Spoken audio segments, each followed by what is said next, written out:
price of freedom is high. Sorry.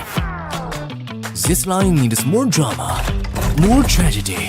It needs... The price of freedom is high, but it's a price I'm willing to pay. Get the airdrop! Charge! Sorry. This is not the end. Retreat! Retreat?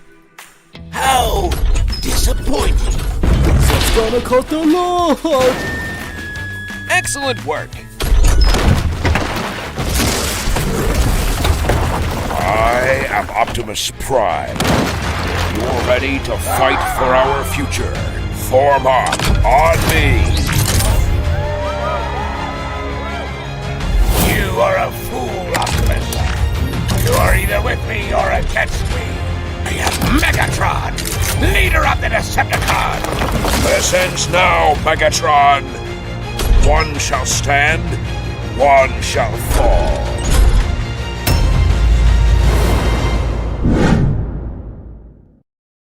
New Tiger Buddy and 3 Buddy sets available now. Calling Tiger Buddy to battle. New Tiger Buddy arrives on the battleground in all its glory. Exclusive Buddy outfit included. Show off your unique battle flair with a stylish look. There's more. Cute weapon finishes, epic helmets, and backpacks await you.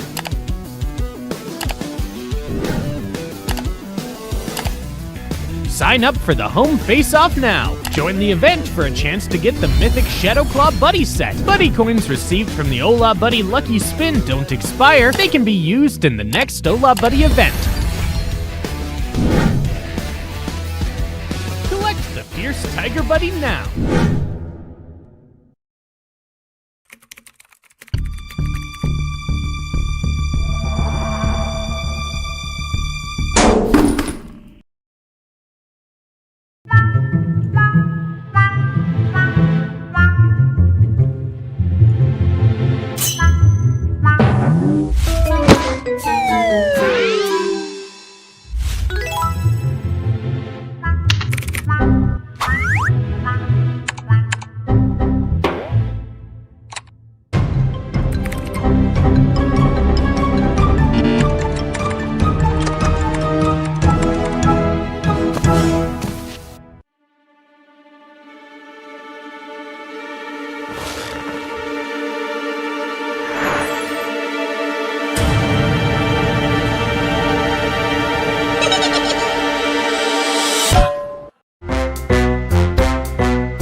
اسمي حسين أيوب. صممت خرائط ببجي موبايل اتلعب عليها أكتر من 3 مليون مرة. كواحد ماب كريتور ممكن ناس كتير تفتكر إن أنا خريج كلية فنون أو دارس حاجة ليها علاقة بالتصميم، بس أنا في الحقيقة شخص عادي جدا خريج كلية حقوق، بس عندي شغف كبير قوي تجاه الرسم. بحب الألعاب الأونلاين، بلعب ألعاب كتير، بس موضوع ببجي جه بالظبط في 2018. ده كان وقت نزول اللعبة.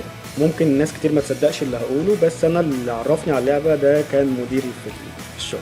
فضلت ألعب ببجي موبايل كهواية كجيمر عادي لحد 2023، ومن بعدها دخلت مجال التصميم. أنا كنت وما زلت واخد الموضوع كهواية، ما كنتش أعرف إن ببجي بتعمل مسابقات للمصممين وإن في جوائز وإن الموضوع كبير قوي كده. في 2023 بالأخص اكتشفت إن أنا أقدر أقدم إن أنا أبقى مصمم. أنا عموما صممت خرائط كتير في ببجي اتلعب عليها أكتر كتوتالي 3,700,000. الخريطة اللي عندي اللي مشهورة قوي اللي هي اسكيب اوف ذا سبمارين، هي اللي خدت ترافيك جامد الفترة اللي فاتت أول ما عملتها، ودي كنت عملتها داخل غواصة في المحيط، وهي كانت على هيئة بازلز كده اللاعبين يلعبوها. وممكن مفهوم الواو داخل ببجي موبايل ده غير فكرة اللعب داخل ببجي موبايل نفسها بسبب الأفكار الجديدة اللي المصممين بيطبقوها. اولا مود واو بيسمح لي ان انا اصمم اي حاجه انا حاببها، اي حاجه تيجي في بالي داخل مساحه معينه ببجي موبايل بتوفرها. خليني شايف ان هم واخدين الموضوع بشكل جدي واحترافي شويه. طبعا الموضوع محمس جدا، وانت كمصمم تقدر يبقى ليك عائد مادي منه ممتاز، وتقدر توصله ان هو يبقى احترافي، خصوصا في وجود مسابقات وجوائز كتير ببجي بتقدمها باستمرار. انا اول ما بدات ما كنتش اعرف ان في مسابقات ولا في جوائز ولا الكلام ده كله. انا كنت داخل بدافع حب للي انا بعمله، والموضوع مشي معايا وده خلاني مرتبط بشغل تاني جنب الشغل. بس لو ده شغفك كمل وراه، اكيد هيبقى ليه مرضى. زي ما قلت قبل كده ان العائد المادي بالنسبه للمصممين كويس جدا، وانت مش شرط تبقى فرد لوحدك عشان تكسب. يعني في مسابقات اتعمل مسابقه قبل كده جماعيه، والجائزه بتتقسم على كل التيم اللي شارك في المسابقه دي. بنصح اي مصمم جديد ان هو يستمر ما يزهقش. الموضوع عايز حد حابب التصميم شويه، لان الموضوع يطلب منه جهد ووقت كبير. مقابل كل ده هتكسب صيت وجوائز وعائد مادي، وده هيديك دافع انك تستمر.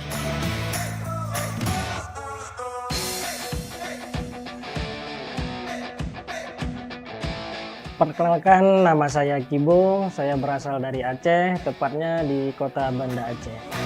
Keseharianku sebagai teknisi HP dari tahun 2009 sampai sekarang. Jadi pertama kali Kibo ikut program kreator, waktu season pertama Kibo mendapatkan juara. Pernah buat Masjid Istiqlal, Menara Kembar di Malaysia, terus lab kolaborasi sama Bernadia, terus yang terakhir kolaborasi sama IQ merek HP. Perasaannya alhamdulillah senang sekali. Pertama, Kibo dipanggil itu bukan sebagai teknisi HP, tapi sebagai konten kreator WoW. Dan kedua, Kibo juga dari pertama Kibo edit WoW itu dari nol sampai sekarang Kibo bisa dipercaya. Itu sangat senang. Dunia World of Wonder ya, dari tim Indonesia sendiri kita waktu itu sempat mengadakan beberapa perlombaan gitu untuk pembuatan map WoW, dan Kibo tuh sempat menang juga. Dan karena dia aktif di komunitas WoW PUBG Mobile Indonesia, itu kita undang Kibo untuk jadi moderator, untuk memoderasi teman-teman komunitas kreator WoW di Indonesia. Teruslah berkarya, apapun ceritanya. Jadikan setiap tantangan sebagai proses belajar menuju versi yang terbaik. Karena di balik semua kerja keras kita, pasti ada hasil yang pantas kita banggakan. Just susu one more time bro. Memang gila lah doktor kacang susu kita. Pernah juara PMPL, aku nak apa sebenarnya? Jadi pro player, ramai orang tanya kenapa. Jawapan dia simple, aku nak bagi balik dekat komuniti. PUBG Mobile sebenarnya bukanlah tembak-tembak je. Bagi aku, dia satu dunia yang kau boleh cipta ikut imajinasi. Sebab tu, aku mula buat map dalam World of Wonder. Tempat untuk player belajar, explore dan enjoy cara baru main game. Map WoW aku ni bukan sekadar map. Dia ruang untuk player baru polish skill dan maybe satu hari nanti jadi juara yang seterusnya. Aku mungkin bukan lagi pro player, tapi dalam dunia yang aku bina sendiri, aku masih lagi juara.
Day 2 is upon us. Could this be redemption day for some of our teams? Welcome back, ladies and gentlemen, to the 2025 PMNC South Asia Fall Playoffs. Back on the mic, yours truly, Pika, joined by Torix. My guy, yesterday was just a banger. How are you feeling today?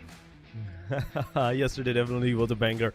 And today, I'm feeling excited once again because it's about the time that we will see the same teams go in with the same grouping, ABCD, ABCE, and then ABEC, like all these factors and figurines. You know what I mean. Oh, you know what I mean. We're missing one group each and every single time, but 5 matches it is. And what are those 5 matches today? You already saw this. We have already seen that at the starting screen, that it's 2 Sanhoks, 2 Erangels, and just a single Miramar. Man, that on itself is a surprise because we're kind of used to, or at least some of our players are used to seeing a couple Miramars, but we get denied a little bit of Sanhok here and there. Not this time though. For day number 2, the PUBG Mobile gods have listened to us both as we are getting 2 Sanhoks. We gotta love it. If it's any indication, yesterday Sanhok was a pretty interesting map. Granted that it was the second winner chicken dinner of Tribe AEROMACY. Ooh. I mean, when you talk about Tribe AEROMACY, you have to talk about BLUZZ official as well, and the way they bluzzed out of those chicken dinners in the Miramar, in the Sanhok, and even after that in the last Miramar as well. That was quite unfortunate for those guys. So it was back-to-back three kind of blunders that just happened from their side, but I am hopeful today. I'm hopeful today for them. At least they're gonna redeem themselves. Maybe not. We will find out as we will head into our matches. But for matches and for the aggressions, where there's 2 Sanhoks now, we usually do talk about the fact that okay, there's only 1 Sanhok, so there's not gonna be like too much of aggressions, or it's gonna be too much of aggression in the Sanhok. There's 2 now. You have to play one either very aggressive and the other one towards slow pace, because you only have 1 Miramar today. So where usually Sanhok is the one for the very aggressive map, it's going to be Miramar today. Oh, yes. And speaking of which, folks, this is the calendar. We were going to ask you to mark these because there's going to be a lot of action. We have 7th, 8th, 9th, and 10th of August, and that is just for the South Asia playoffs. Next week will be the grand finals. As you saw earlier, there will only be 16 teams advancing for the grand finals. So, unfortunate as it may seem, we are saying goodbye to 4 teams. Speaking of 4 teams, we have 4 teams who came from PMNC Maldives and PMNC SAWC. But the talk of the town, as always, is that we have 12 teams from Nepal, my guys. So that right there is numbers game, if we're to say so ourselves. That truly is 12 Nepali teams that's going to be going head-to-head against all the other one, like 4 from the Maldives, from the South Asia wildcard that joined us. This is the playoffs, ladies and gentlemen. 20 teams that is going on head-to-head against each other for the past 1 day and 3 more days, including this one, including today. They're going to go head-to-head for that grand final, for that golden trophy that you witnessed at the screen. But point system-wise, it is winner chicken dinner with the 10 points straight up, the same one that we have been using for the, I think, 2-3 years now. 10 for the winner, second gets 6, 5 for the third, and alongside of that, you only get up to 7 and 8 position. If you're below any of that, you're not going to have any point whatsoever. But champions gets 2,500, 1,500 for the runner-ups, 1,000 for the second runner-up, 800 for the fourth, 700 for the 700 for the fifth, 600 for the sixth, 500 for the seventh, 400 for the 8th, 9 and 10 gets 250, 150 for 11 and 12, and 13 to 16, that's 100 each. And this applies, by the way, ladies and gentlemen, up to, I believe this is going to be, again, applicable for the finals. Not yet for our playoffs. So they really have to grind real hard and real deep if they want to get any piece of this prize pool that we're talking about. That's a juicy 10 if we're going to be very specific about it, folks. Meanwhile, for those of you who are wondering which teams are participating, if you missed yesterday, then here we go on screen. The likes of Tribe AEROMACY, BAGH Esports, Real Savages, and ANTEIKU. That's just from Group A. We also have AKAZAYA Esports, BLUZZ officials. Some of yesterday's best games, I would say. MAKPEN, and One Hit, which was the first winner chicken dinner yesterday for Group B. For Group C, I'm gonna go here. SKD Esports, 4 YONKO Lucky Cat, SMDZ Esports, and 4 Knights. And Groups D and E in succession. Overall standing, going on to the overall, in fact. This was the complete matches of yesterday. 5 matches, 60 total points. Tribe AEROMACY on the very top with 60. 52 for the BLUZZ official without a chicken dinner. That's the thing. No winner of a chicken dinner whatsoever for these guys, and they're still on the hashtag number 2. Man, I'll tell you right now, that's how good BLUZZ officials is as well, because they never even scored a winner in a chicken dinner. Yet, they're only 8 points behind the Tribe AEROMACY, right? Hidden Leaf Esports, however, they did score 1, but the gap is pretty dramatic there. From 50 plus to 36, that really is a big leap. Now, this is where it gets real crucial, folks. You see, SDMZ Esports is at the very edge of 16. Remember, we're going to get 16 teams. So if they don't retain this, there could be a new contender for that spot in LaFamilia Esports, 4 Knights, AKAZAYA Esports, or even ANTEIKU, who are yet to have their very first point. Wow. That is absolutely true. But ANTEIKU, where they have not even a single point. Today is going to be very crucial for these guys on how they're going to play it off, right? Because this day, ANTEIKU, it's going to be very detrimental on how they play it up, how they mix and match their game styles to completely dominate the lobby. Because so far, with the 5 matches done and dusted out of the 15, they haven't, in fact, 20 matches, they have done nothing. They haven't gained nothing. But going to the top 5 eliminators, BLUZZ VUKE is going to be on the very top. 15 eliminations, 2191 is the damage. Then we have 12 eliminations for the Tribe AEROMACY. 3 in total of the Tribe AEROMACYs are right behind him. Rig, Delta, Giante, 12, 10, and 8 respectively. With the damage dealt is 2282 for Rig, 1666 for Delta, and 2245 for Giante. And you know what that means? Tribe AEROMACY has a total, at least for the 3 guys that we saw, they have a total of 30 frags, and that's 3 out of the 5 top eliminators. Let's not forget though, as much as BLUZZ yesterday were unable to actually close out a winner chicken dinner, they have a little bit of pride, in the form of WOK44. He did become the MVP yesterday, overall MVP for day number 1. Now, this was the head-to-head we also saw yesterday, guys. It is Rig who stood closest to WOK with 12 eliminations and very, very close with a total number of knocks. Now, I can't say that this might be the same case for today, Torix, because I know some of these players, they're going to put their A game on. Like, they're definitely going to step forward. I don't know how long WOK was going to be staying in that top spot. But as we did spoil you earlier, Torix, I want you to talk about this, man. Oh, 2 Sanhoks, ladies and gentlemen. Look at that. 2 Sanhoks.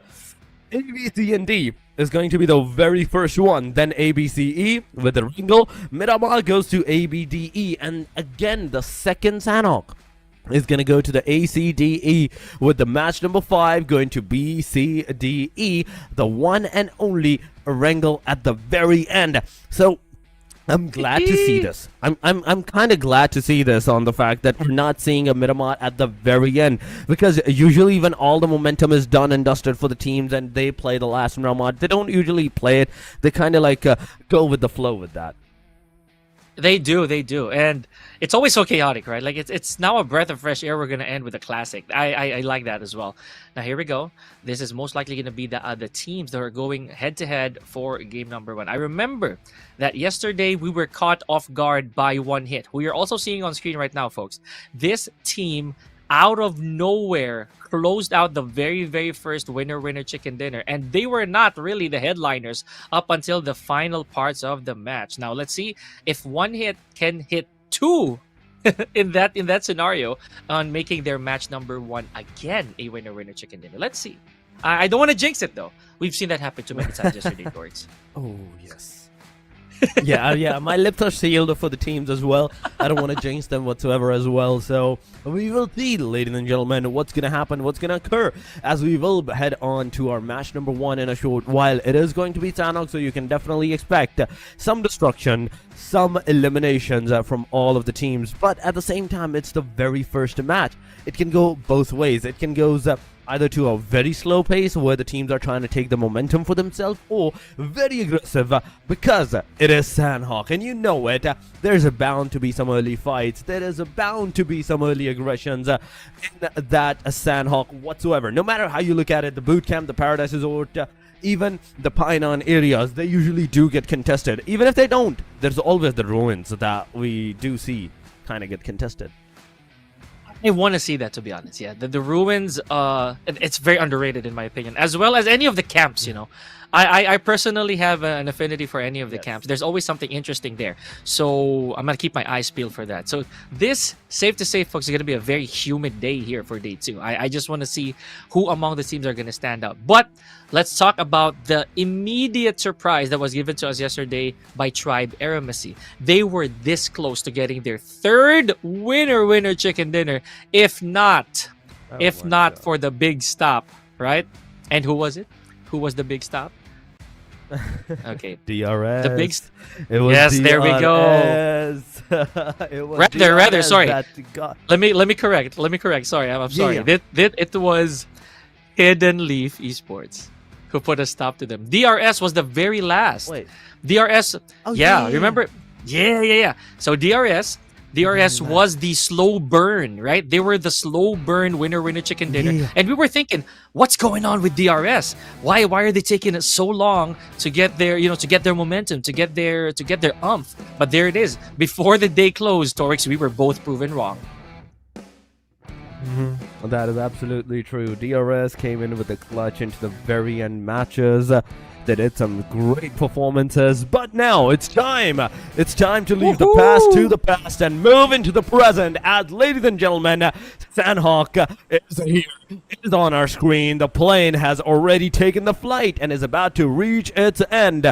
But I want to see where the players are actually going. How many of the teams have already dropped, and which equator line is going to be for the Sanhok from Bravo all the way to the Alpha, ladies and gentlemen. The Charlie is kind of accessible, the southern side, but aside from that, all the northern regions, all the west, east, or somewhat of the south is accessible for the players.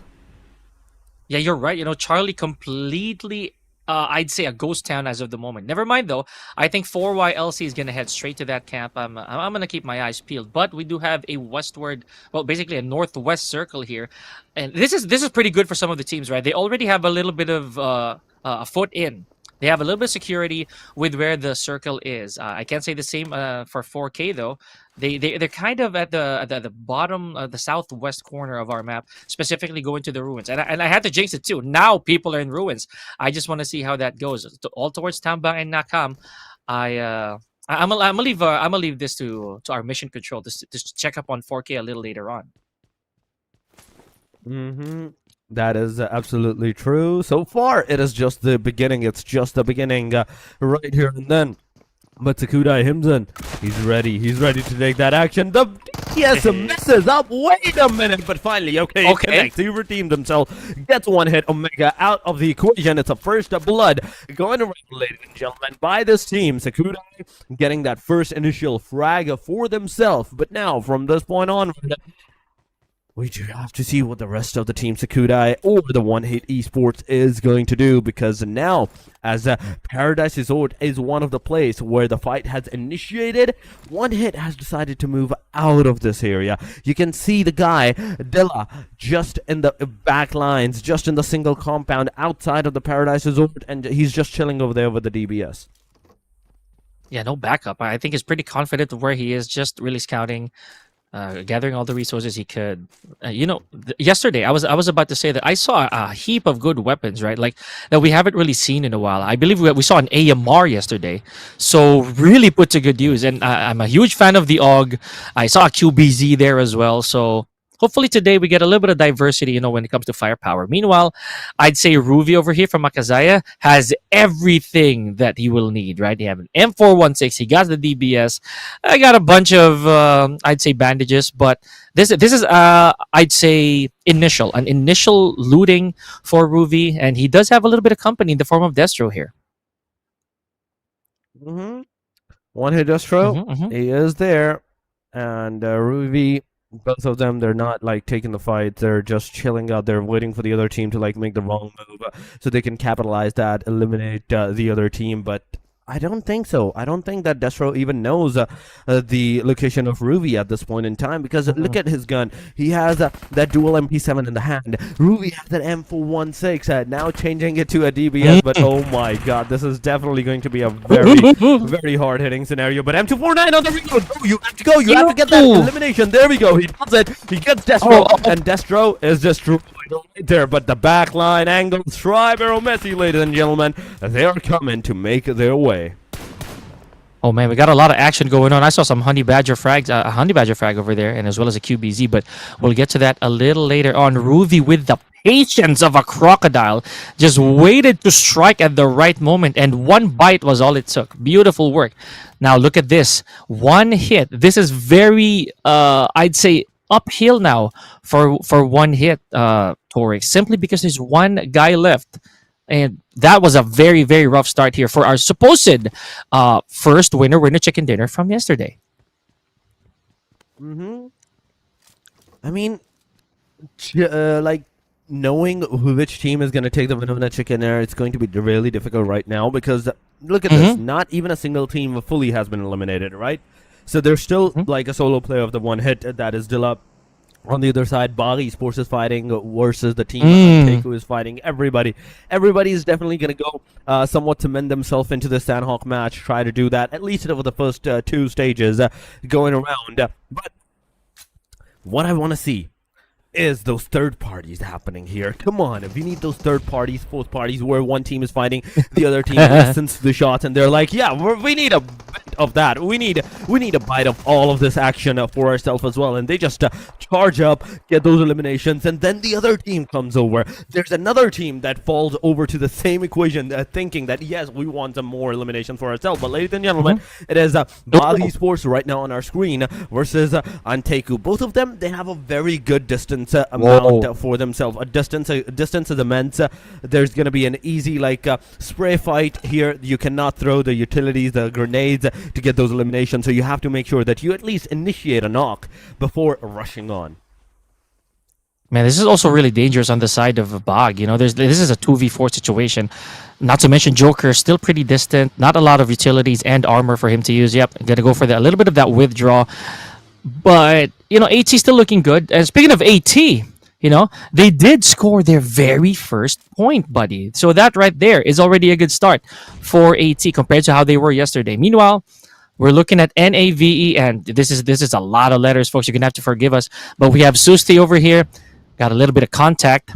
Let's see if he's going to take the shot against 4YLC. I don't think so. It's too dangerous. Right now, all of the Sanhok is actually dangerous. In fact, absolutely, there is not even a single place that's actually safe for any of the teams. Yes, it may be safe for a tad bit of time, like minute or two, but as soon as someone's gonna move around from the area, around from that location, there's definitely going to be some shots. But right now, we ENRC, I want to see if they're going to be able to get those revives onto their players or not. In the meanwhile, ANTEIKU is also receiving those heavy casualties. NRC Doom gets eliminated. BLUZZ is also going to go get those elimination, but Joker YT, he's also down. Someone needs to make sure that this 2 versus 2 fight comes into the play and get either one of these teams down. It has gone for too long. So either disengage or fully engage. And speaking of fully engaged, that is exactly what happened for Extreme, right? We saw Extreme earlier stalking AT, and now he was able to actually frag out. At the cost of Joker, though, And we remember that Joker was the supposed backup of Extreme a while ago, but he did pull out of that vicinity. So, real tough luck here, boys. Meanwhile, Tribe AEROMACY, our two-time winner chicken dinner yesterday, once again, just taking things slow. They are still at the top of the charts right now, so I don't think they have to make haste right away. Just try to be tactical about it. Scouting, a lot of scouting, but still no trigger pulls thus far. Oh my god, so far we are not seeing any kind of trigger pulls going around, but let's see. I'm hopeful for this team. Even if this match does not go good for these guys, they still have like really good options into the forward matches that okay, they might be able to do some good jobs because they have been doing for the last day as well. 5 matches in fact and 60 points. That's 12-point average. For 5 matches, that's 12-point average that they have managed to secure the points. But BLUZZ official, they're not even stopping behind as well. They have like 9, maybe 9.8, this kind of like points averagely in every single one of the match. And BLUZZ official, they just started this fight once again. ANTEIKU is going to be their target. One player for ANTEIKU is down. He is knocked out, so we do have to see if BLUZZ official is actually going to commit on to this fight or not. But okay, stopped in the midway. This is not looking good. The Molotov, the grenades are going. The players try to jump out of this equation. He definitely went to the back lines, but the grenades are going to come in close. Aku gets eliminated, knocked out once again, and Cloud, he's the only guy. He has to go, but he's gonna be denied of that let go, and it's over. ANTEIKU out of the match, the first team to be eliminated, even though a while ago one hit was down to the very last guy. But BLUZZ official, what a play. 54 total points, going with 2 eliminations this round. Yeah, you know what? One hit, still alive and kicking, right? I can't say the same for ANTEIKU though. You know, good stuff. I'm gonna give him props. They finally got a couple points on the scoreboard. You know, no longer a zilch. I'm sure they definitely will try a little harder in the next match. So meanwhile, oh my goodness, Lucifer out of the vehicle right there. Was that Lucifer? No, it wasn't. It was Susti, I think. Yeah, Susti was knocked out of the vehicle. Okay, okay, Lucifer, he's got to get out of there. Got to regroup, but I don't know where he's headed. There's no information, I think, on the side of Lucifer for the time being. Let's see where this is going to take us. Meanwhile, Goat, we just saw him on the feed with a UMP frag. We're going to check that out a little later on. And here we go, Rig, yesterday's good second fragger with Delta. You know, these guys, man, these guys. There's a reason why we recognize Tribe AEROMACY anywhere. That is absolutely true. They show their progressions with their games and everything right here. So far, they're close to the vicinity of the fight. If they want to, they can get those shots connected upon on the players. There we go. Delta is finally pushing on, closing slowly and steadily. The grenade is overhead. But before that grenade can actually come in close, Trix makes the final nail in the coffin, puts the nail on that coffin, and takes down YENRC. NAVE, they're out of the match with just a single elimination. But you know who else has a 1 elimination? That's Tribe AEROMACY for you. That's right, that's right. And remember, they did take it slow, right? They weren't so greedy on taking that frag. They just had to be very, very calculated. That was a very good I'd say buddy system there from Tribe AEROMACY. So Trix got the frag, if I remember correctly, and that was beautiful because they weren't really overextending without the proper backup. We talked about this quite a lot in the past, that players should never venture alone, because if you do and you don't have information to give, you become a liability instead of an asset, right? So that was really well played. Meanwhile, MAKPEN, yesterday a lot of you in the chat really let MAKPEN have your love, so please do so again today. They're really gonna need it. They definitely do. They definitely need it. And initialized way, like into the Miramar, even MAKPEN was doing really good. But from that point onward, there was a slow pace slope that got them down 17 points. After that, they couldn't like secure too much of the points for themselves. But now, it's another day. It's a fresh start for all of these players, all of these guys. And to the circle It's gonna go to the paradise. We might see a paradise. We might see a paradise and ANTEIKU. And I'm loving this. I'm loving this already. At this point in time, there's two teams, Sakudai, and alongside of them, the One Hit Esports, the solo guy over there. But you can see AKZ into the proximity, into the southern side of that area. There's also the tribe AEROMACY. If they want, they can go. But at the very corner of the eastern angle, there's MAKPEN versus T2K, ladies and gentlemen. That's about to occur. That's about to happen as AKAZAYA is very low in that HP. He's behind the rock. He's in the cover for now, but for how long can he stay over there? As soon as he's gonna go, Drag is gonna make sure that the connection comes into the connectivity and gets him down. Drag also gets knocked down as well. It's a trade-off. It's a trade-off. The equilibrium is still there, but on-kill gets taken down, and that's MAKPEN going 2-1 on the side of those lean slope. Now they're the ones being a liability from this point onward. As Yeti, he's low, but he's still alive. As a 2 versus 3 scenario, we do have to see if T2K is going to be able to get that revival at the very least done upon their player. Man, that is insane. The frag feed just literally lit up seconds ago, guys, and it's still going. Now we're seeing a lot of action between ASL and BLUZZ. Now this is very dangerous for BLUZZ. Remember, they are the second placer so far, but they are down to the last man and completely damaged. Now, we may not be seeing this right now, folks, but Train to Kill right there had their hands full against MAKPEN. That right there, again, that right there is really crazy. Speaking of you know what? I'm going to get back to my point a little later on. But BLUZZ already eliminated. Let's hold that thought, folks. Wow. Okay, I never thought I'd see them exit this early after an amazing performance yesterday, after being super commendable. They're off to a bad start, at least for map number 1, Torix. Not a good start. That's definitely agreeable at this point in time. But T2K, look at this. The rest of the MAKPEN, they're finally been chased down. It's a knockdown. It's a confirmation on the guy, leaving everything to the last person, last guy from the MAKPEN. Where is he? He's on the other side of the road. He's gonna definitely go with the grenade. Gonna take down AKAZAYA. Finishes him off. Oh my God! He finally puts a dent on the T2K. He gets a 1 knockdown. An instant confirmation comes into the play. The second one, Rules OG, is also on his knees. That's the thing. That's a 2 versus 1 scenario if you really are optimistic about it. But so far on the other side, SDMZ versus RS it is that's taken those fights, and Team SDMZs, they're down to the very last. Once again in this match, things are not going good for the Team SDMZ. So far, they are on the hashtag number 13, and they're definitely going to stay there even after this match, unless AKZ or 4K decides to secure some decent number of points. At that point in time, then they're gonna go even further below. But as a solo player, you have to be very careful now. You don't have to make a single sound, because if you did make a sound, you're going out back to the lobby. It is. Yeah, you know, this is very dangerous territory for Obi-Wan. Okay, he has to be ready. Are you the chosen one, Obi-Wan? There could be information here. I don't know if him being too close to the wall is actually... Oh, man. I was going to say, I don't know if being too close to the wall was going to give information to the opposition. And Jiggle God right there, just putting a cap on SDMZ. Very unfortunate, exiting at 13th place with no points to boast, unfortunately. Or at least no frags to boast. Yeah, that's sad. This is definitely a sad moment for these guys. But there's still 4 more matches. You can still definitely do something good where you couldn't do into the very first match. So I'm not judging too much at this point in time, because this is just the first match.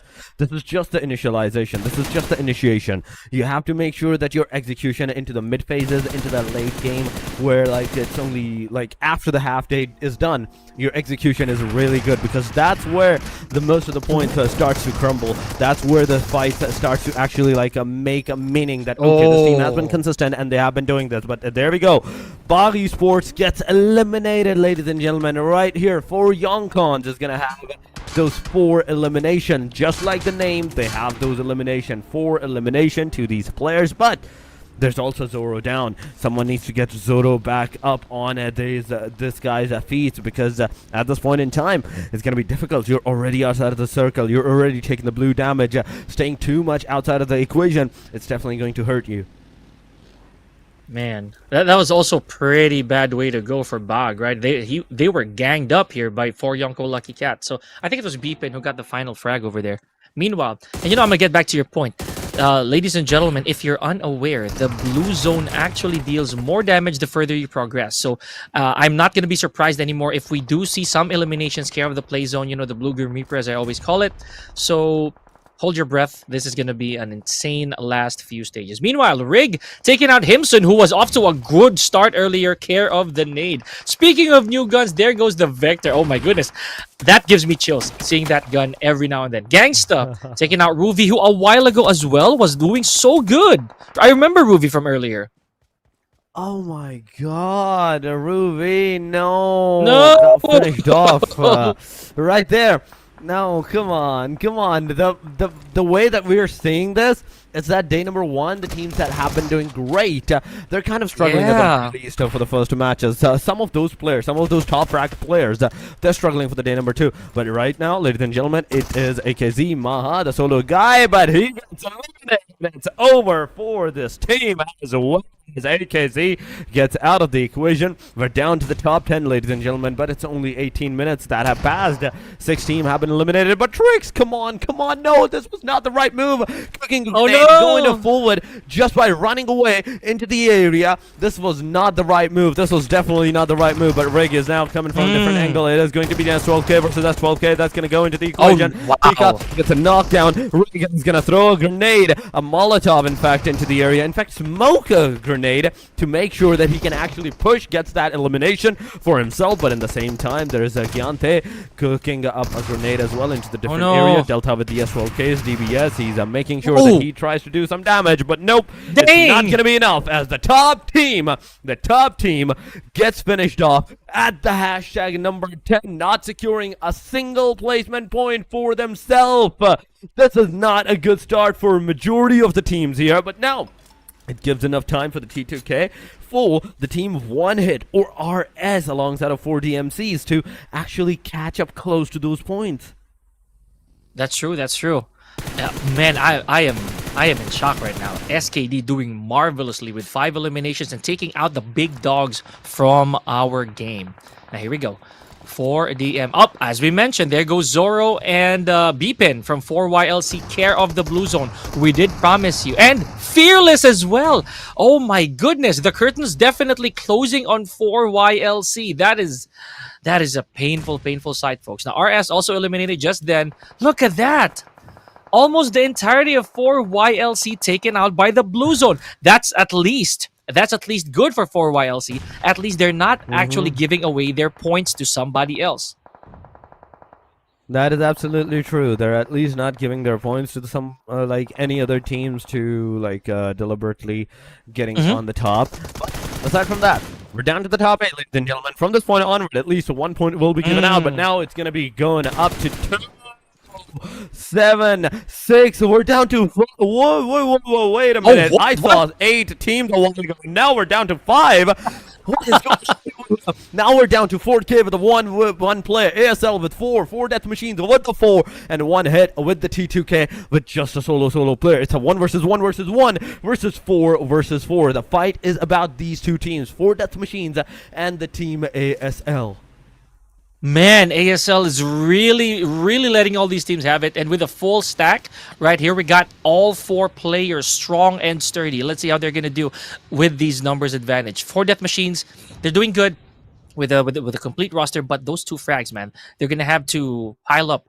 They're going to have to add more to the body count. Meanwhile, I personally am not trying to turn a blind eye on 4K. They are down to the last man. This is going to be such an uphill battle. Look at that. Pure aim caught between the play zone and every other team out there. It looks like 4K is going to make their last man stay here for the blue zone to take over. I think that might be the case.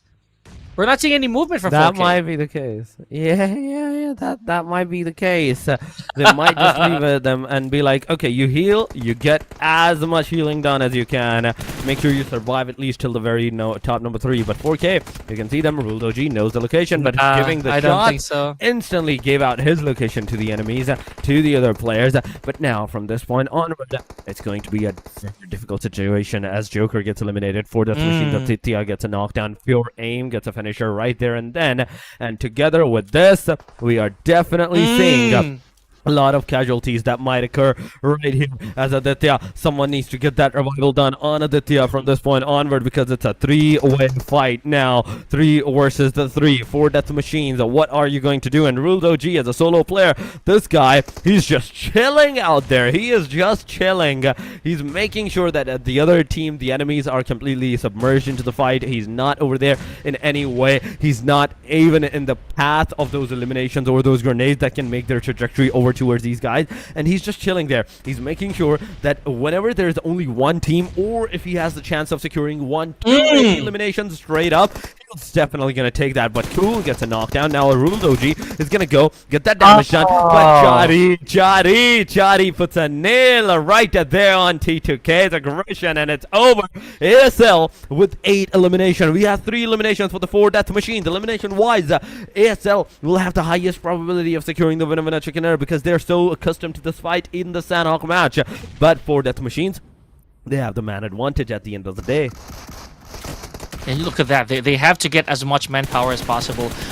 Never mind. 4 death machines suffering another down. Now ASL trying to even the numbers up. They might just run away with this. 2 versus 3 active players. Chari goes down. Oh my goodness. 4 death machines starting off strong here for match number 1. Our very first Sanhok high octane, Torix. That was fast. In my standards, buddy, that was a fast game right there. That definitely was somewhat a fast game, like not like the previous yesterday Sanhok at the very time. But going on, the way 4 death machines just got this win of a chicken dinner. I think that's 6 elimination in total that they're gonna have for themselves. That's one thing that we will do have to see when the time really is right, when we will be shown the stats of everything. But at the same time, now it's time.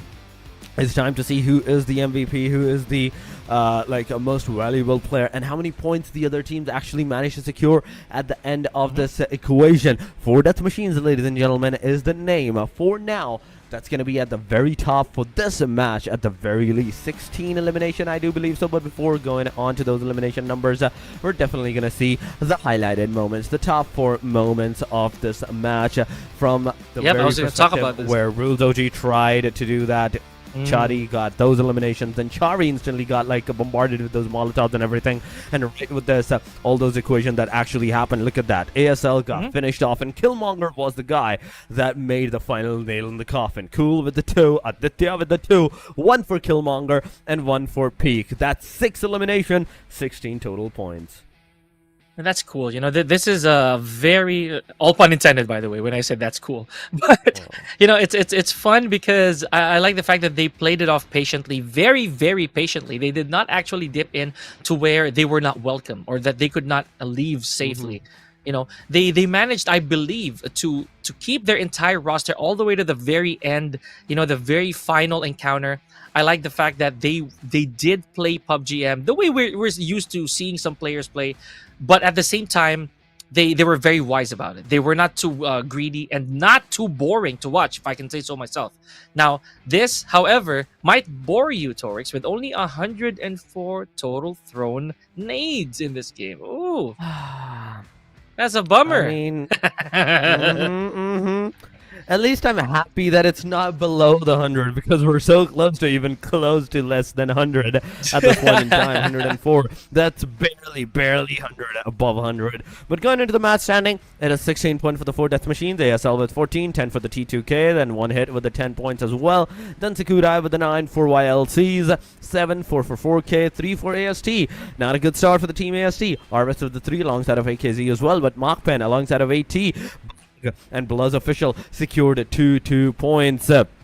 And then we have NAV and AVE ISSXLNRC that has 1 point. And last but not the least, the final team that got eliminated with the 0 points whatsoever. Going into the overall, that's 63 to 54. Still a decent number of like a difference between the points from number 1 to number 2. That's, I think, 9 points of a difference 9 that we're points, seeing. yeah. But then 11, 9 points once again. Then from number 2 to number 3, even that's 9 points of a difference as well. And then the rest of the teams, it's a little too close for us to call, right? Like this gap right here, one game could really change everything. We have 1 point, we got 6 points, we got 4 points, we even got ties, right? So that right there, folks, can be stirred up in the coming games. I'm very happy because we saw some notable, or at least remarkable moments from our game 1 alone. You know, we started off good, we started off really, really exciting. Now I can't wait for the next one. Remember, we are only going to be limited to 1 Miramar today, folks. So the maps are going to be fairly okay to small. Ooh. Look at this. By the way, a four-way tie at 19 points from 12 to 15. Oh my god. So it's about time. Okay. Whosoever gets eliminated first into the next match will stay at the bottom unless he secures some decent number of points. But going into the top 5 eliminators, ladies and gentlemen, this is the top 5 eliminators overall. 15 is still for Voke. There's still 2 of the team AEROMACY, but we have Fabs in the midst of all of this. One of the team AEROMACY player got sideways and he got sided right there, and Thabs took his place. 9 eliminations, 1755 is the damage for this guy, but moreover, that's first match done and dusted. I can't believe that we already packed that up, folks. That was, again, for my standards, that was really swift, right? Yesterday, we had a bit of a draggy start for some of our games, but this one, right there, the moment that the match started, we already had our eyes peeled. We wanted to see who's gonna draw first blood. We already witnessed that as early as, I believe, stage 2. So that's already being very forgiving, I think. Or in this case, unforgiving. It means that the players are very bloodthirsty moving forward. Now, folks, we want to see in the comment section who you're really rooting for, right? So please do make sure to share our live stream to your buds, to everybody who's watching, all of your friends who really enjoy or are rooting for some of these teams. We'd love to read that for you. We would. But ladies and gentlemen, that was the first match done and dusted. And now it's time for Erangels. There's going to be 2 Sanhok, 2 Erangels today, right? Just a solo Miramar. That means, Pika, tomorrow, we're going to have 1 Erangel. Most probably 1 Erangel. And 2 Sanhoks. And oh my god.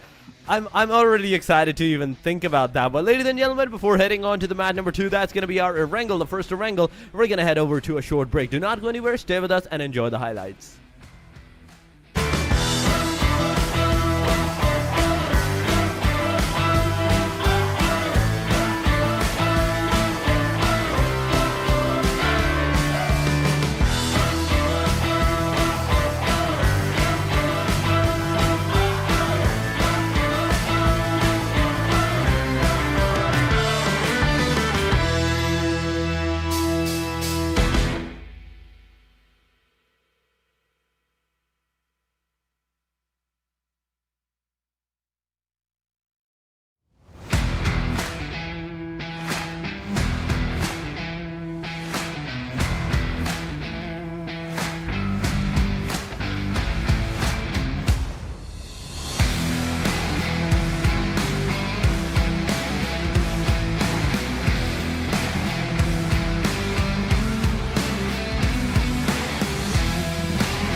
Welcome to Metro Royale Advanced Tips. In this video, we'll be going over some underrated Metro Royale tips. In Metro Royale, these little techniques can help us gain the upper hand in battle. Let me give you a few tips. Number 1, gear selection. When you're short on Metro cash, you should prioritize high-quality ammo over a high-quality firearm, because in battle, the damage output of a high-quality firearm paired with low-quality ammo is lower than that of a low-quality firearm paired with high-quality ammo. Number 2, target boss weaknesses. Some Metro Royale bosses have weaknesses, such as the bosses at Missile Silo and Armory Outpost on the Arctic Base, Advanced Map. They carry 2 liquid nitrogen tanks on their back. Destroying these tanks stuns them, making them easier to defeat. Number 3, tactical mines. As you all know, approaching a tactical mine will set off an explosion that blinds you or unleashes poison. However, if you discover an enemy tactical mine in advance, you can fire at it to destroy it. On the other hand, when it comes to using tactical mines, you want to place them where the enemy is guaranteed to walk. Even if they discover the mine, the shot they fire to destroy the mine will alert you of their approach. Number 4, minecart tip. When using a minecart solo, the fastest speed you can reach is 43 kilometers per hour.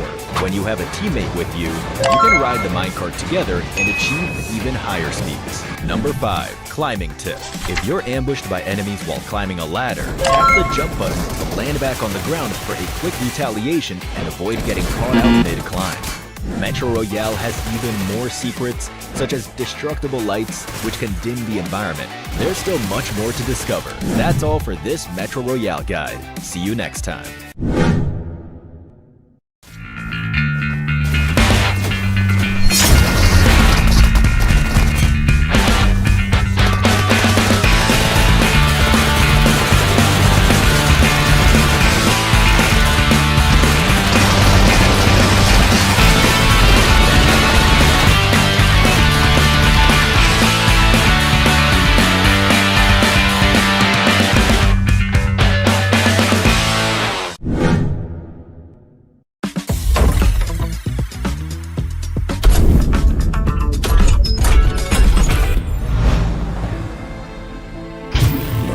Of freedom is high. Sorry. This line needs more drama, more tragedy. It needs... The price of freedom is high, but it's a price I'm willing to pay. Get the airdrop! Charge! Sorry. This is not the end. Retreat! Retreat? How disappointing. It's gonna cost a lot. Excellent work.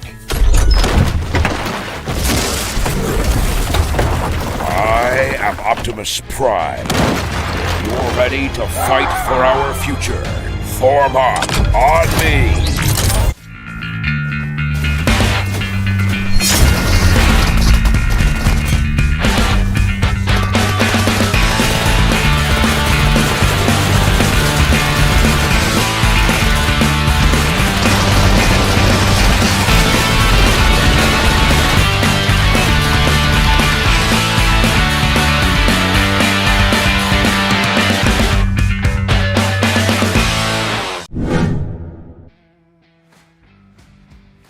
Four Death Machines drew first blood today, ladies and gentlemen, and now we are moving to map number 2. My name is Pika, joined by Torx. This is still the 2025 PMNC South Asia Fall Playoffs. Well, this definitely is. This is the second day of the playoffs, ladies and gentlemen, and the second match is about to commence in a short while. But while we are here,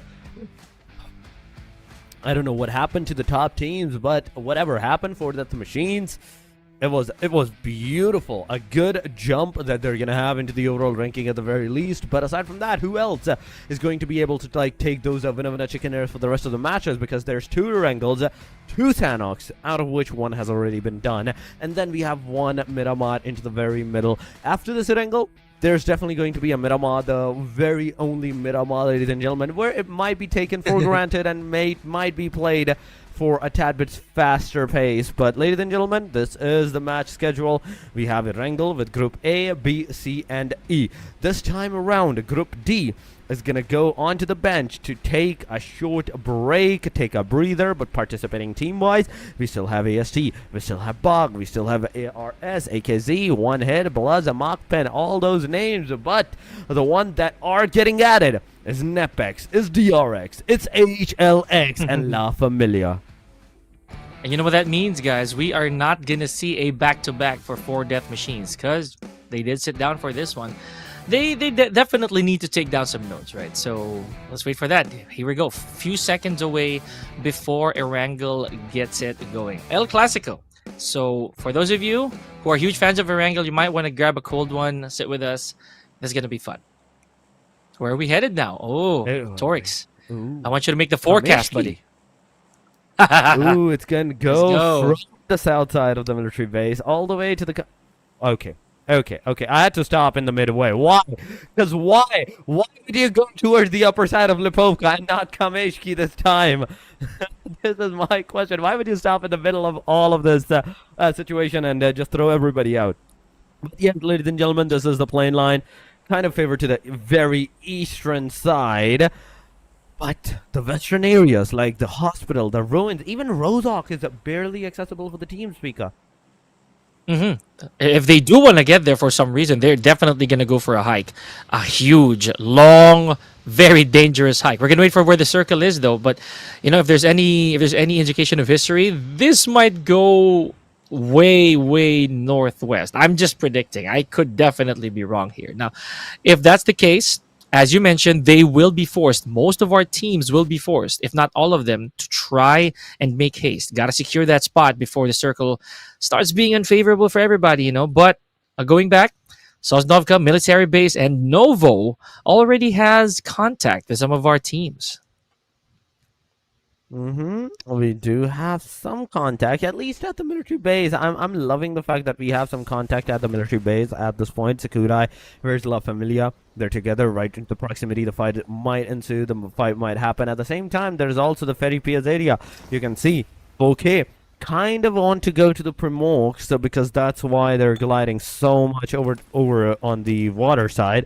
But aside from that, they're close to the proximity of BAGH. BAGH, if they're very careful, if they do manage to like secure some decent number of guns and arsenals for themselves at early stages, they can chase this team down and take them out right when they're gonna drop from the parachutes. But going on to the Sakudai, ladies and gentlemen, that is the military base. On the other side, we have school apartments. Whoa, wait a minute. I see apartments. I get excited. Apartment fights is definitely one of my favorites. I think for a good reason as well, but we're gonna wait for that a little later on, folks. I am with Torix on this one. This could get really interesting. Meanwhile, M249 in hand here, as well as an AK. Takuru definitely ready to go, at least for one encounter, not necessarily for health.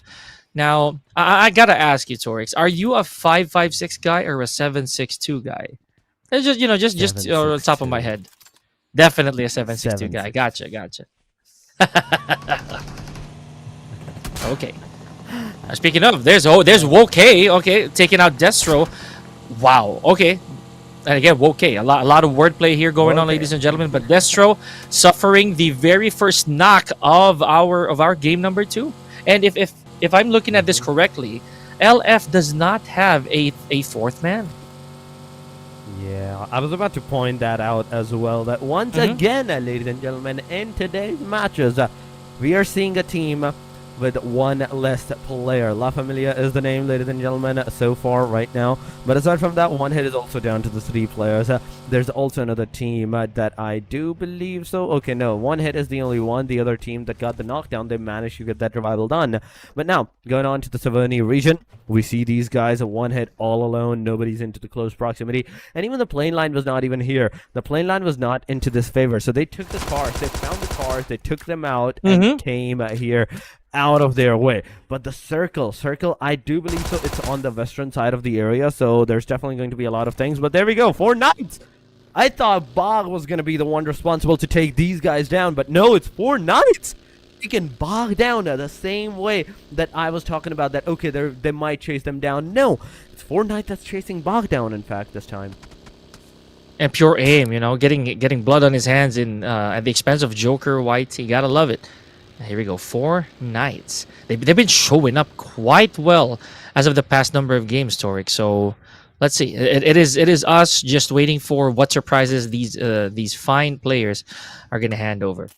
Now, looking at a while ago's game, we're gonna take a little bit of a throwback here, folks.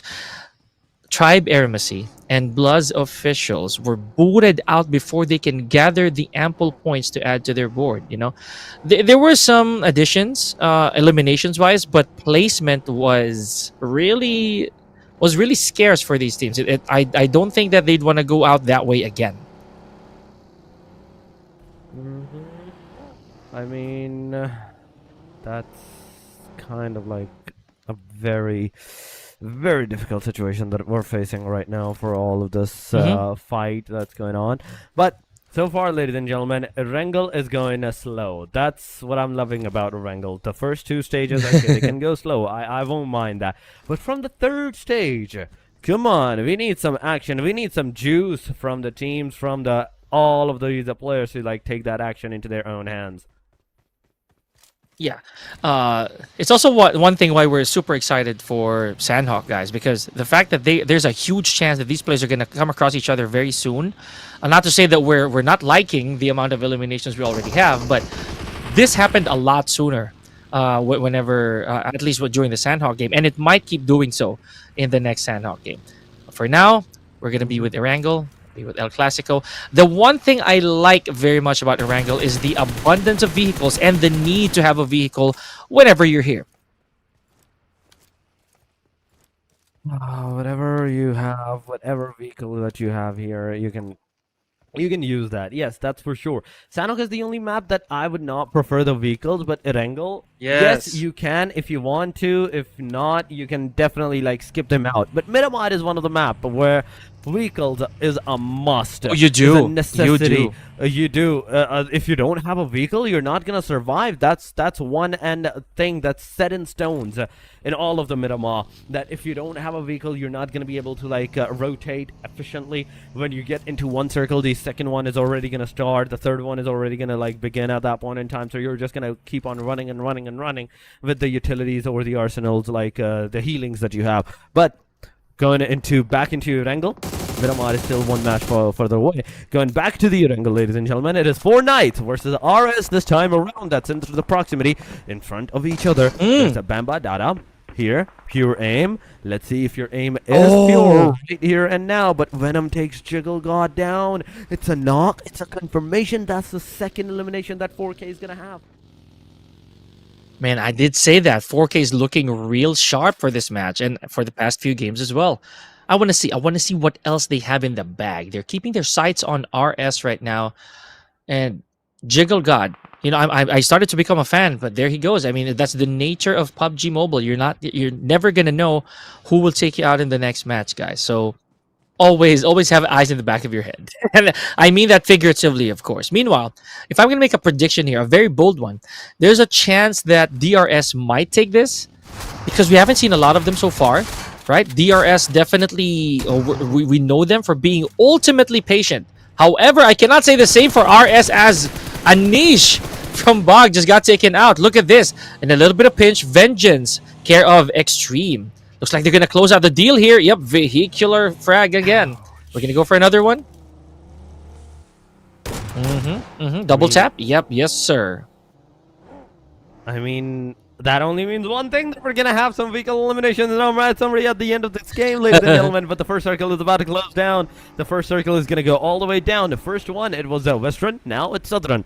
Going down to the bridge side. The bridge is still in the vicinity of the circle. That's a one good thing about the circle is the fact that now, even if the teams wants to, they can actually hold down the bridge for a tad bit longer bit of time. And I would love that. I would love some bridge holding. I would love to see that. But nobody's going to go to the military base island, so I don't think that bridge holding is going to like actually occur at this point in time. But for Knight, so far, with the 2 eliminations that they have, they are also at the corner of the circle. Not moving too much. They can go to the quarry. They can hold their positions over there. So far, it's 2 eliminations to these guys, right? So even right now, with these 2 eliminations, the confidence boost is definitely good for these guys. If they want to, they can cement themselves for a short pace, a slow pace from this point, and go again to the fight into maybe stage number 5, stage number 6 from that point onward. But you know who else is in the fight?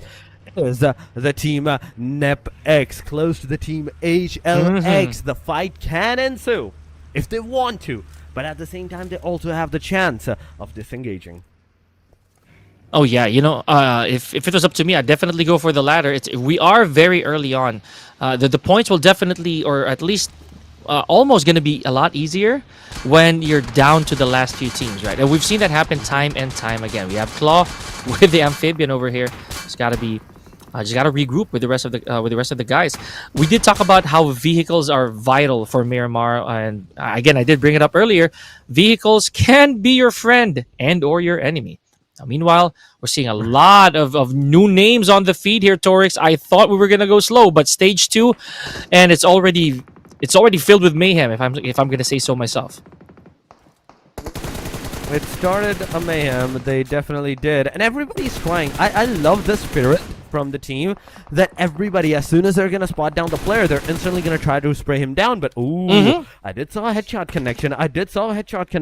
This far away from the 3-time scope by Claw. So definitely the chances were there to get that elimination, but unfortunately for this guy, he was not able to secure that. He was not able to get the knockdown. Imagine a knockdown that further away from the M416 at 3 times.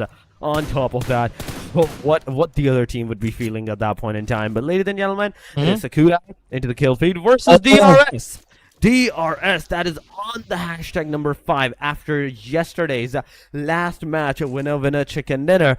Now they are going to lose one of their players. They're going to lose one of their crucial players. So with the 3 man now from this point onward, they have to be really careful on what they're going to do, because if it's once again the last match chicken dinner, oh my god, we might not see some good actions. But AST, wait a second, try AEROMACY.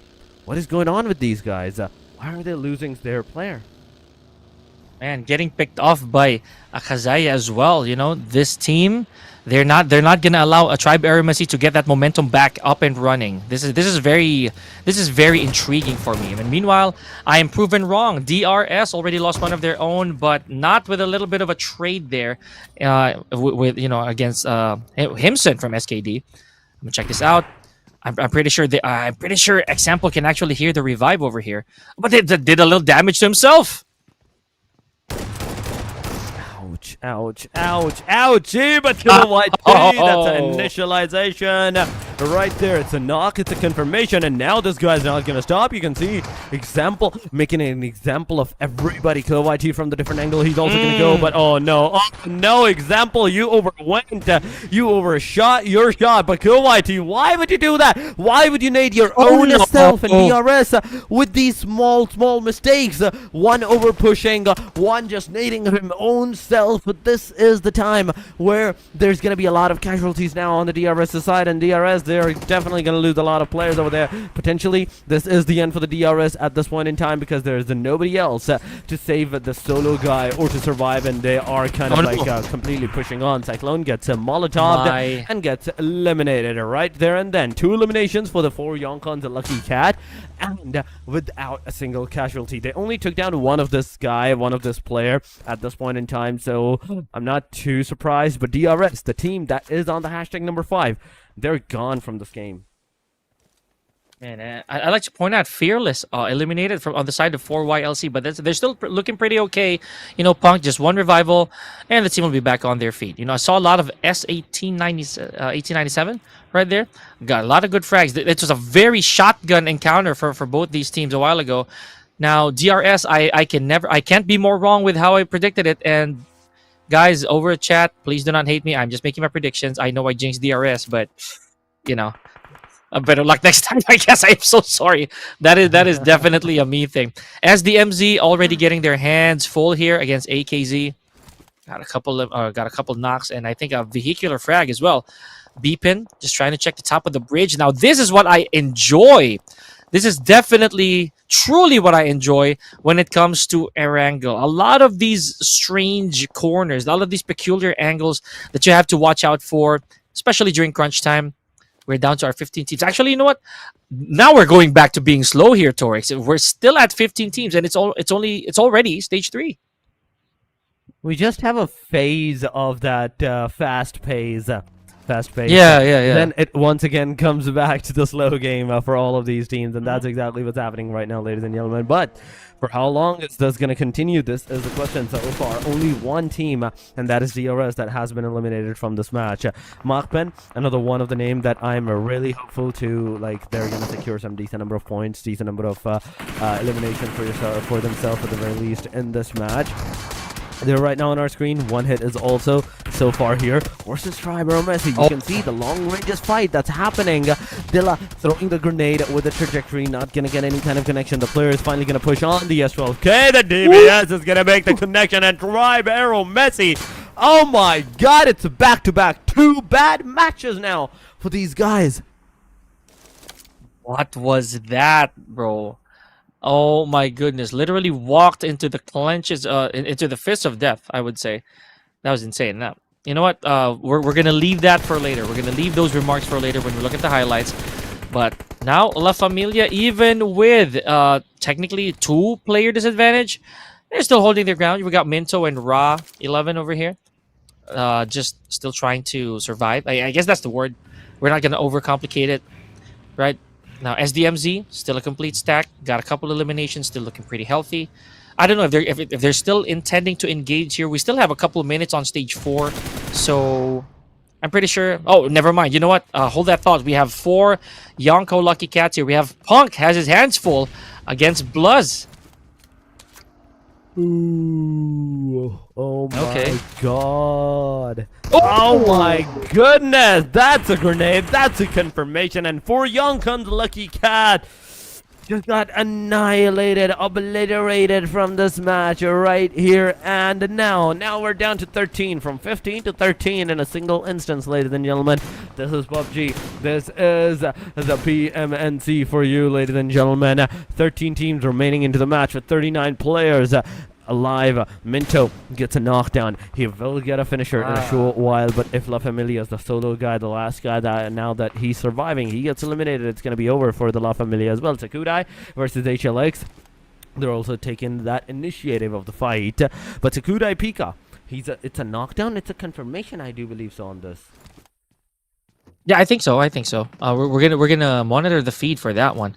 Now, I feel that LaFamilia, despite the fact that they haven't gotten a frag yet, I think they're starting to play a little bit more intelligently compared to how they were yesterday. A while ago, at this time in that same match, they already had frags, right? So this right here, this is a good sign of life.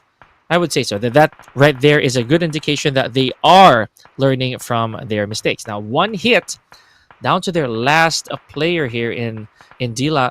I want to see this because I'm pretty sure there's information going around. I mean, I would love to see those too. There's definitely information going around into the proximities that, okay, there is the team. This is one player that might be situated at this angle or in this place. But so far, pure aim. Come on, you have to do something. But 777 goat. It's Tetra 7 goat, ladies and gentlemen, versus the niche. From BAGH Esports throwing the grenade. It's in its face and it's over. Extreme gets that final grenade connected upon the guys. Another circle shift is gonna go completely open. Where Extreme, I'd say they have a really decent spot. They're the only one with the dips and the ridges. And then we have somewhere into the area, HLX with some compounds, not all of them. So even right now, they're going to be in the safe side. But the next circle, they're not going to be able to like hold that position down. Whereas if the circle actually shifted towards the southern angle, once again, Extreme, BAGH Esports, they're definitely going to be sitting on gold from that point onward. They are. But did you see that a while ago? We have Himson, the very last man from his team, I believe. Right? If I'm not wrong, though. But by himself, at least in the middle of the circle. I don't think it is. I don't think he's the last member, though. I'm going to check back on that. But Himson, when I looked at the mini-map, he was smacked right in the middle. Yeah, I think he has backup now. Maybe he has cavalry. Meanwhile, LaFamilia Esports, Still trying to get a little bit of some of the points here. Yep, there it is. There's SDMZ. Now, location revealed here for La Familia Esports. Oh no, this is not a good spot to be in. You do not want to be in this shack right now. And that noise is definitely going to draw in some teams. Oh, that's what I was talking about. That's what I was talking about. Oh my god. No way. No way.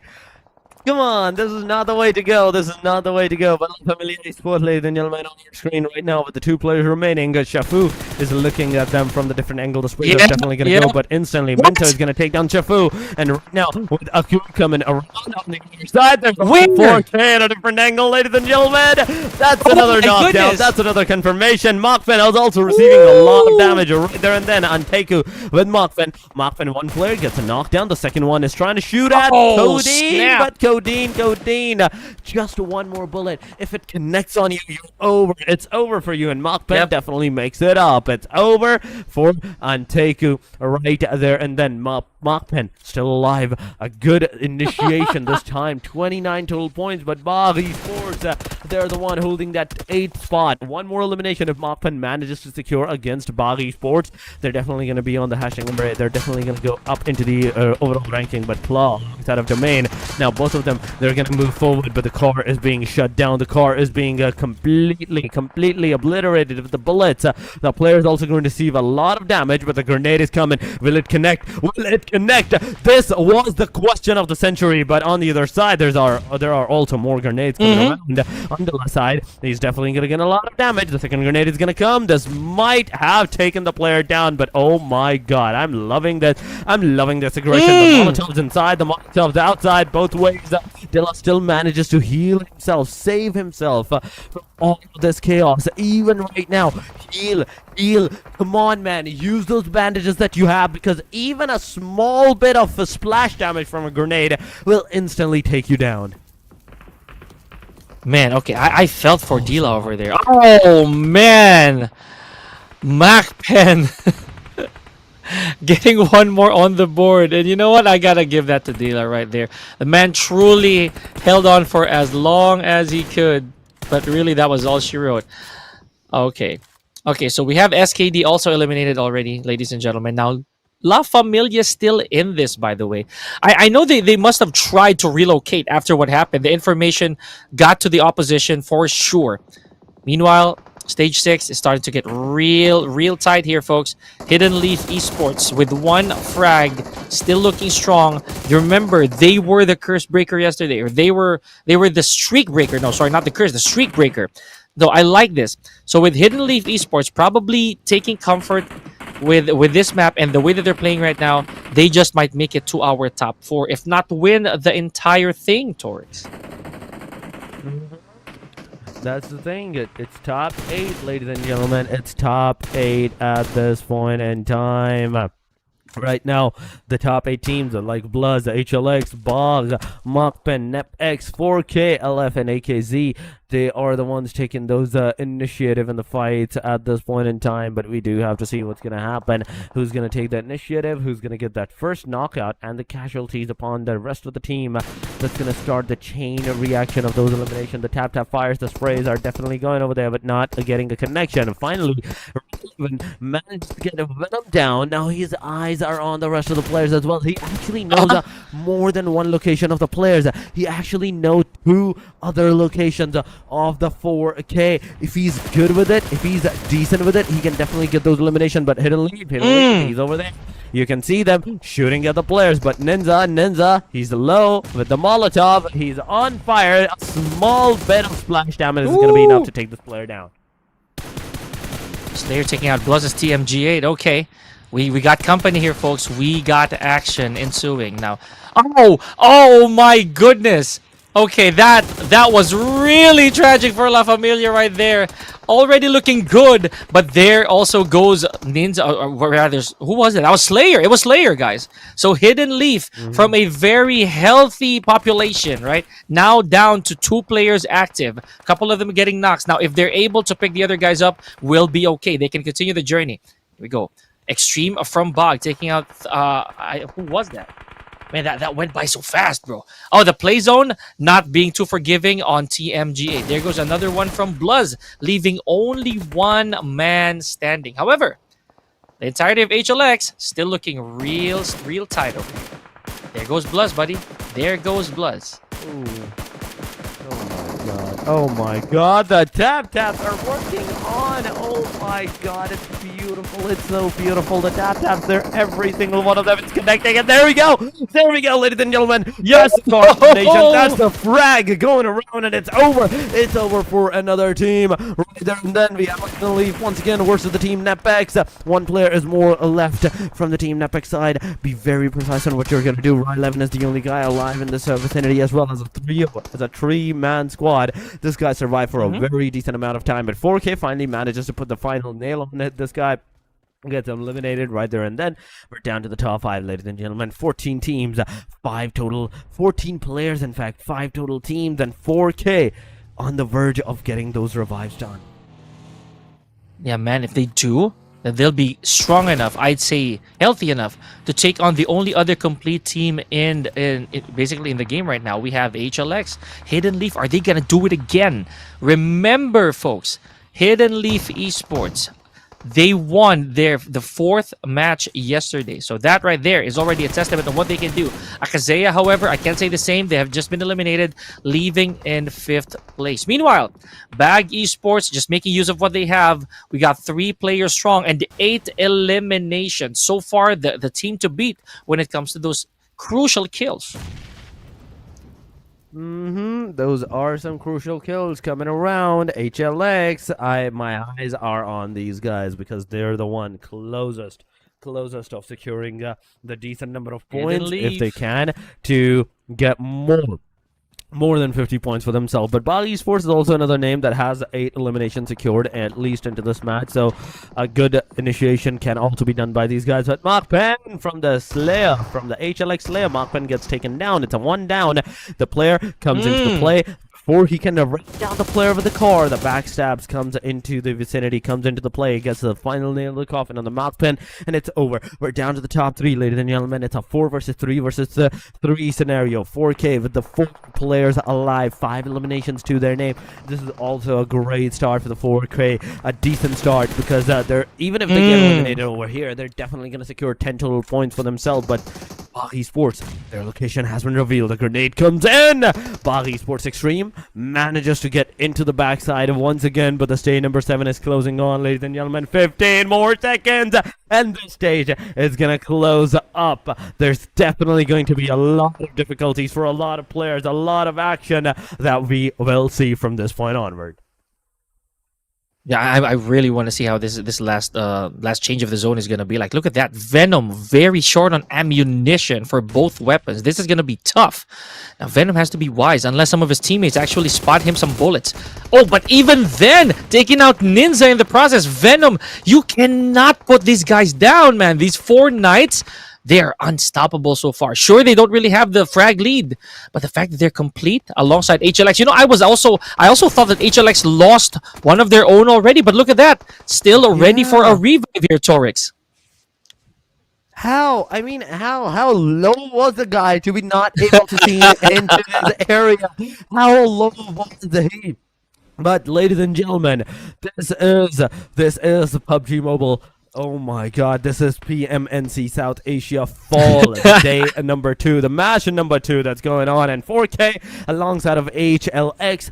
BAGH Esports the only one in the midst of all of the scenario that can actually like hold down the fort. Like, look, BAGH Esports, if they want to, they can get into the circle, the corner of the circle. Just let 4K and the team HLX take the fight, take the initiative, and just be the third party amongst all of these players.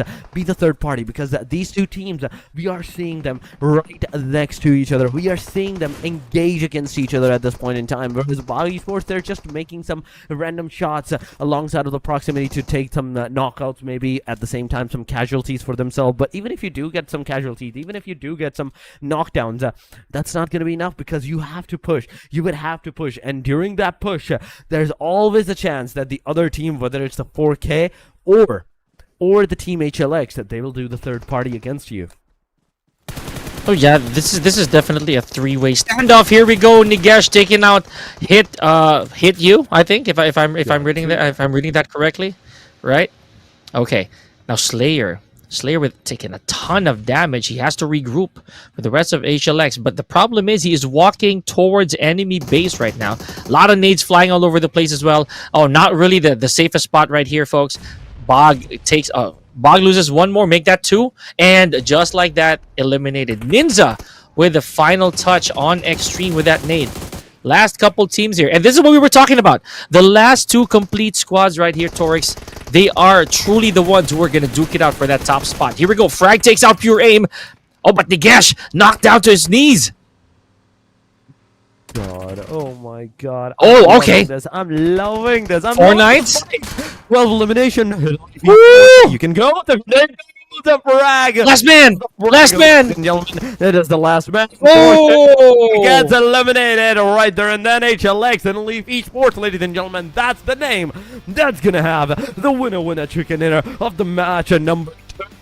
The moment they're going to join the match, the moment their group is going to play, they're going to initiate all of this action with a winner chicken dinner. That was nice for HLX. This is their second winner chicken dinner, ladies and gentlemen, and an Erangel, right? So that right there, is added to the book. I'm very happy to see these guys once again back on top. I like the fact that they had a ton.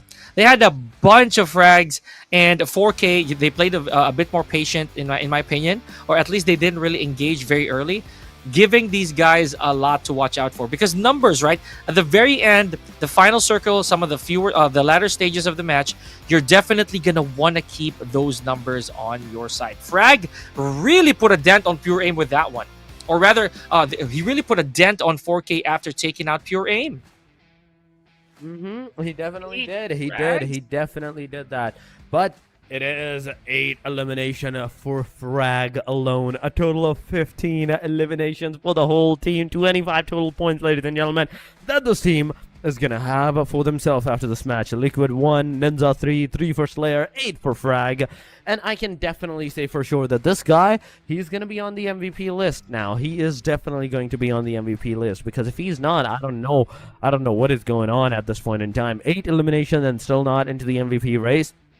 It's definitely going to be a sad thing. But damage-wise, a total of 2,065 damage was done by these guys going into the match. Somebody, wait a second. Why am I not seeing vehicle eliminations? Why am I not seeing vehicle eliminations?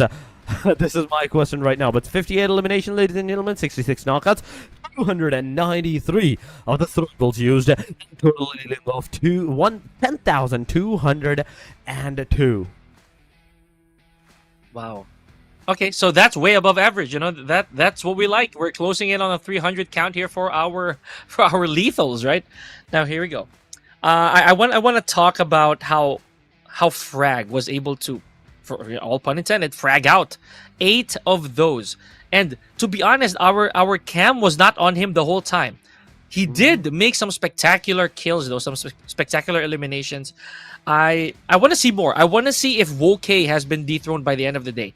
It's just one of my curiosities thus far. But that wraps up, folks, our first Erangel of the day. I can't believe I'm saying that. I cannot believe I'm actually saying that. Look at this. 10 points for the winner in the chicken dinner, outnumbered up to 50% by their eliminations. 25 points for HLX.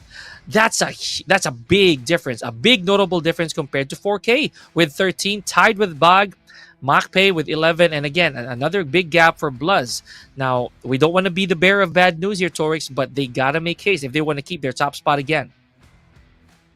But going into the overall, it is still AEROMACY. 3 matches into 3 points into the first match, 3 points into the second one, getting from 60 to 66. Hidden Leaf ESPORTS, and now this is a name. This is a name. After securing this win of a chicken dinner, they're on the same path of number of win of a chicken dinners as the AEROMACY. 2-2. 5 matches played out of 6 matches in total. 24 position points. 26 is for the tribe AEROMACY, and then we have the elimination number. That's 5 in total. That's the difference. 61 to 66. 5 points is the difference. Next match, they might be able to overtake this team away. Going on to the second page. Now this is where the things are definitely going to crumble. ANTEIKU with 0 points. Now after 2 matches, they managed to secure just the 2 points. They're not doing good. They're not playing good whatsoever for some reason. I don't know. They need to fix a lot of things for themselves. But AKAZAYA, alongside of the SDMZ's LAFAMILIA, they also need to do something wonder, because 10, 11, 12 points, they're not going to do anything good. NRC, okay, 19 points is a decent one, but now from this point onward, you have to start doing something. You have to start gathering the points, because if you don't, then it's definitely going to be not a good situation for you. But going into the top 5 eliminator, ladies and gentlemen, the top 5 overall, BLUZZ, nobody's taken off BLUZZ from the overall ranking. But going on, we have ladies and gentlemen, 13 total elimination. And then we have BAGH, and last but not the least, AST's Delta. Man, this is going to be a long day for those who want to be MVP, right? Because I'm seeing some new names on the board as early as now, Torik. So I'm going to hold my breath for that one, folks. Now, again, HLX, Hidden Leaf Esports. What did I say yesterday? They're not going to stay hidden for long, I'm sure of it. And this is exactly what happened. They're down to their second winner chicken dinner, tying it up with with tribe AEROMACY. Now, whoever gets their third will surely propel themselves a little bit higher onto the chart. Whether it's Hidden Leaf or tribe AEROMACY, we're gonna watch out for that one. Well, we definitely will have to watch out for that one. Who's going to have the winner chicken for the next match? Ladies and gentlemen, before heading over to our match number 3, the Miramar, the only Miramar that we're going to witness today, we're going to go to a very short break. Do not go anywhere. Stay and enjoy the highlights.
price of freedom is high. Sorry. This line needs more drama, more tragedy. It needs... The price of freedom is high, but it's a price I'm willing to pay. Get the airdrop! Charge! Sorry. This is not the end. Retreat! Retreat? How disappointing. It's gonna cost a lot. Excellent work. I am Optimus Prime. You're ready to fight for our future. Form up on me. You are a fool, Optimus. You are either with me or against me. I am Megatron, leader of the Decepticons. This ends now, Megatron. One shall stand, one shall fall.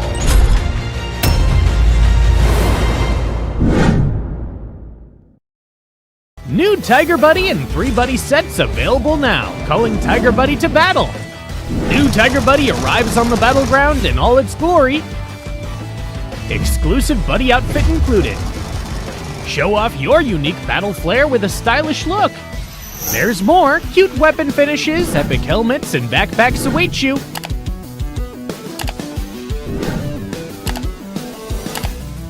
Sign up for the home face-off now. Join the event for a chance to get them. Welcome to Metro Royale Advanced Tips. In this video, we'll be going over some underrated Metro Royale tips. In Metro Royale, these little techniques can help us gain the upper hand in battle. Let me give you a few tips. Number 1, gear selection. When you're short on Metro cash, you should prioritize high-quality ammo over a high-quality firearm, because in battle, the damage output of a high-quality firearm paired with low-quality ammo is lower than that of a low-quality firearm paired with high-quality ammo. Number 2, target boss weaknesses. Some Metro Royale bosses have weaknesses, such as the bosses at Missile Silo and Armory Outpost on the Arctic Base, Advanced Map. They carry 2 liquid nitrogen tanks on their back. Destroying these tanks stuns them, making them easier to defeat. Number 3, tactical mines. As you all know, approaching a tactical mine will set off an explosion that blinds you or unleashes poison. However, if you discover an enemy tactical mine in advance, you can fire at it to destroy it. On the other hand, when it comes to using tactical mines, you want to place them where the enemy is guaranteed to walk. Even if they discover the mine, the shot they fire to destroy the mine will alert you of their approach. Number 4, minecart tip. When using a minecart solo, the fastest speed you can reach is 43 kilometers per hour. When you have a teammate with you, you can ride the minecart together and achieve even higher speeds. Number 5, climbing tip. If you're ambushed by enemies while climbing a ladder, tap the jump button to land back on the ground for a quick retaliation and avoid getting caught out mid-climb. Metro Royale has even more secrets, such as destructible lights, which can dim the environment. There's still much more to discover. That's all for this Metro Royale guide. See you next time.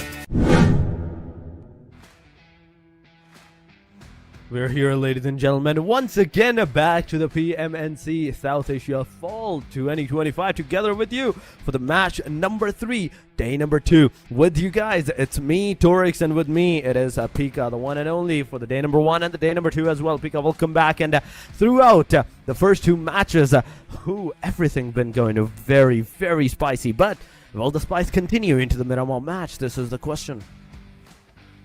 Yeah, you know, spice is a very light word compared to the heat alongside Miramar. You know, it is one of the maps that we always kind of dread every now and then because of how big it is, how slow the games can be. But at the same time, it's what we want for PUBG. You know, we want that high octane action. But this time, it is gonna be team basically Group C, who will be sitting it out. We're gonna leave it to teams A, B, or groups A, B, D, and E to take on the Dirty Dust. This is a group, ladies and gentlemen, that's not going to play. And the one that's going to play, in fact, right here, you can see on our screen, AT, AST, BAGH, RS, AKAZAYA, One Hit, BLUZZ, MAKPEN, there's GTK, NAV, ASL, 4 Death Machines, LF, HLX, NEPX, and DRX. I mean, at this point in time, AEROMACY is once again back into the action, ladies and gentlemen. They are here to take that action for themselves. There's also the team RS, AKAZAYA is there, ANTEIKU is here. So it all comes down to the fact that whosoever takes this Miramar for themselves and how they're going to be able to take that Miramar for themselves, because this is just going to be a very, very, very big map for the teams. First difficulty for the teams is going to be on that, in fact, that big radius area of the fight. For that, as we head over to our match number 3, the Miramar, it is on our screen. Oh man, are we getting a mines here? Minas Generales, please. We just, just once. That's just me being me, all right? So I gotta point out the fact that that plane has the emblem of a liquor from Resident Evil. I'm sorry, I'm just absolutely distracted here, folks. So let's go. We're going up, right? You see what I'm talking about? You see what I'm talking about? Beautiful art. A little distraction here, folks. We're gamers at heart, just to speak. Meanwhile, the last drop will be towards El Azahar, and Campo Militar might actually be one of the more viable choices if you're one of the late droppers, if you choose to. So let's see who among the teams will actually dare to do so, be the last ones out. Who's going to be the last one out? Who's not going to be the last one out? From this point onward, this is the question going around for all of these players. But so far, the plane line, where it's kind of like going onto the favorite side of the eastern angle. Please, I want the circle to favor the plane line. Go to the PMGC circle. Get the PMGC circle. Those small islands, I want them to be a part of our journey. Oh, no. Okay. Wow. Absolute denial. And now the teams have to go westward here, folks, especially Team RS, who tried to get down from Partona earlier on. We're gonna be holding on to that thought for the time being. Meanwhile, AT, we're seeing them on our screens right now. I'm gonna theorize here. I do believe that La Familia. I'm actually very happy as well that La Familia still in this. They're given multiple chances to try and get those points onto the board. Unfortunately, we already have one casualty. I failed to see who that was, though, but we already have one on the board, care of the Mini 14. That's a decent number of eliminations. Jane! And the Miramar regarding Miramar. Oh my god, Jane! Maha! Oh! That Maha is gone. That first initial elimination is done and dusted by this guy. It's a very amazing job. And ASL ABRUPT Slayers are making sure that this match, they are here to get those casualties upon their opponents and not onto themselves. They're here to get those decent number of points. And BLUZZ Official is also one of the team that's going to get a knockdown by the car. Will they get a confirmation with it as well or not? But ABRUPT Slayer, Jane, you need to heal yourself. But this Lamborghini is also suited for 2. And those 2, they're just going to leave you behind. Oh boy. Okay. Let's go for that car talk a little later on. Lamborghini, still a Lamborghini, right? Meanwhile, BLUZZ Officials already has one on the board, care of AKAZAYA. And Woke, there we go. Confirmed frag for Woke, continuing his reign of terror as the highest fragger so far by himself. Let's see how long that's gonna last. All right, Gyro Sir, AKAZAYA, the rest of BLUZZ. I'm pretty sure they also wanna, they want to get their names on the board. I remember that he wasn't alone. I believe that it was Gyro Sir who was also sharing those high frag counts alongside Woke when I looked at the charts earlier. So maybe, just maybe, that might be the case a little later when the day ends. I mean, that's only one thing that we will know when the day will end. But so far, it is 16 teams. It's still the halfway point. We are still not at the halfway point, ladies and gentlemen. We will be when this match comes to maybe stage number 4, stage number 5.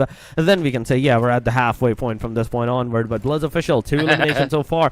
A decent number securing after like 2 bad matches. Not 2 good matches. Not bad, but not too good as well. But BLUZZ Official now, they're slowly cementing themselves into the proximity. The Miramar might be their headstrong match because this is where they started to get those elimination numbers. And now from this point onward, BAGH ESPORTS is another name near the Los Leones area. I don't see anyone even close to their proximity because even in the minimap, I see nobody into the Los Leones. So it only might be BAGH, just BAGH, all alone in the entirety of the Los Leones. But 500, 900 meters, in fact, away from the circle. So they have to definitely travel almost 1,000 meters. And in Miramar, 1,000 meters, oh, it's too long. It do be, anything can happen as soon as you try to traverse that. But let's see. We still have like 3 minutes left for stage 1. A little pause from the previous bloodbath at the expense of AKZ, unfortunately. So we can stay steady. We can stay cool. But for those of you who are yet to to know the real threats of Miramar. Think of it this way: if you're one of the players, or if you're one of the teams who fail to get the high ground, especially towards the latter part of the circles, if that is where the circle will take you, you are almost guaranteed to be eliminated. Perspective is key for Miramar. Just like this. Look at where Hidden Leaf Esports is. Now that is high ground, Torix. Highest of grounds. That is the high ground right there. But let's see what's going to happen in the middle of the circle as AEROMACY, close to the HLX, close to the T2K, and the DRS is in the proximity. There's 4 death machines into the back northern side as well near the crater field, so if they want to, they can actually be a part of this in the long range of vicinity with the shots and all those sprays that they can actually accumulate against the team. But so far it is HLX versus AEROMACY. I kind of want to see if they are actually close, or it's just the Miramar playing tricks on our eyes from that further away. But T2K, ladies and gentlemen, this is another team that was close to the proximity, but not too close. So they're still going to go on the top of the mountains, and they're just going to hold down the premises, hold down the perimeters. They know, like, these mountain ranges right now, as in the middle of the circle, it's going to be super informational and super useful for the rest of their matches. But yes, it is a close fight. AEROMACY versus Hidden Leaf. It's a Liquid with the Mini 14. The taps are going, but there's a oh my god, a Winchester 97 that managed to get a headshot onto this guy. AEROMACY rig, what are you made of, man? This beautiful shot from the Winchester made its way to Giante's knowledge, and Giante just threw a grenade and made sure that the second guy is knocked down. But no, wait a second, no, wait, whoa. Everybody got into the car in the right time. I thought for a second someone's definitely going to fall down, but no, it's a 4 versus 4-wheeler car that's going up, and they're going to definitely take all the players of the HLX out from this proximity. Even if they fall down from here, they're definitely falling to their own demise. Oh my goodness, man. That was a lot of action for me to handle. First, again, a Win 45 frag, headshot. Good follow through by Giante. Now, HLX losing two of their players, man. 50% manpower gone and the high ground advantage. I cannot stress out how frustrating that may be, folks, especially for HLX. I'm pretty sure that spot right there would have been good to hold, especially, granted, we're only at stage 1. That would have been a very, very nice spot, at least based on how the circle will be, for the team to hold up for the time being. But now HLX is in deep trouble. Oh my god, they are in trouble. They're indeed in trouble right now. HLX, do something from this point onward, because everything that you have done so far to get into the top 2 into the overall ranking with 61 points, it's gonna be in a way. And if you can't manage to secure some decent number of points in this match, the circle is about to take another shift, ladies and gentlemen. It's gonna go. Oh my god, HLX, AEROMACY, they are no longer in the circle, but 4 death machines staying near the crater field at the top of the mountain. Now they are gonna look at everyone that's gonna come from this point onward toward these guys. BAGH Esports is also coming close to the team HLX. The fight can definitely ensue. ABRUPT players outside of the blue zone, taking that blue damage, in fact, and 2,000 meters away. The first aid kit, there we go. They're gonna have it, and from this point onward, they do definitely need to move in the circle. But oh my god, ouch, ouchies, that's ouchies going out. But okay, wait, he survived. It's still not over. I thought for a second he definitely is gonna fall down all the way down to his demise, but no, he's very lucky.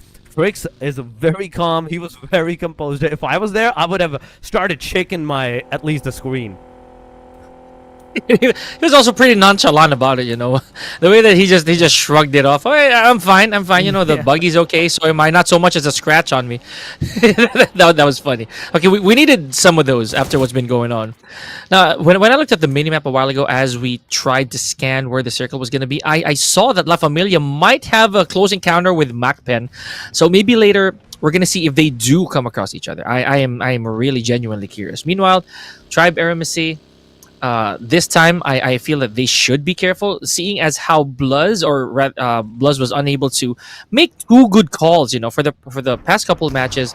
In this case, HLX as well, the previous winners of our chicken dinner, now gone with lost rather 2 of their players so early on in an attempt to secure high ground. So Tribe AEROMACY, they have to be smart about this. They got resources, they have the manpower, they have the firepower as well, but I don't know if this is a very smart idea to go up against BAGH this early, because look at this, the entire area is considerably free. I think they could just hold up here, not engage into anything. Oh my god. I'm loving this to the point right now that okay, stage number 2, and the slogan can definitely work out. But LaFamilia, Ra11, he gets 1 player off, AKAZAYA down, and now down to the last guy, that is Maha. It's all up to this lady. It's all up to this lady from this point onward to make sure that her team works out the situation and moves forward at least a decent number of points. AKAZAYA, so far it's 11 points, including the one that they have in this match. So it's everything up to the Maha to survive till the very end. The circle is about to take another shift in 10 seconds, ladies and gentlemen. BLUZZ Official versus Tribe AEROMACY. In fact, ANTEIKU is taking the fight, but DRS versus BLUZZ Official, it's also happening. The grenade goes over there. Example gets taken down. This is not the right way to go, but the circle is going to go shift towards the southern side once again to the creative fields of our 4 death machines. They're definitely going to be in the center of the circle. NEPX close to the BAGH ESPORTS, the 3v fight that can ensue. But on the northern side, I'm more excited about the northern side, to where everybody like DRS, there is another team, there's 2 different teams outside of the circle, and as they were moving in the circle, as they will move in the circle, they will definitely start the fight whatsoever. I'm gonna wait for that, man, but direct hit on Example, just like that. I saw the entire HP, or if that was Example that got hit by the nade, I was in utter shock after that happened. Okay. But now eyes on the ball here, folks. Abrupt Slayers, they gotta make haste if they want to make it inside the circle. They're still pretty fresh, Stage 3, not bad. Here we go. Trix has another player inside. Killmonger, okay, letting it rip. But no, has to withdraw a little bit. Definitely giving away his position.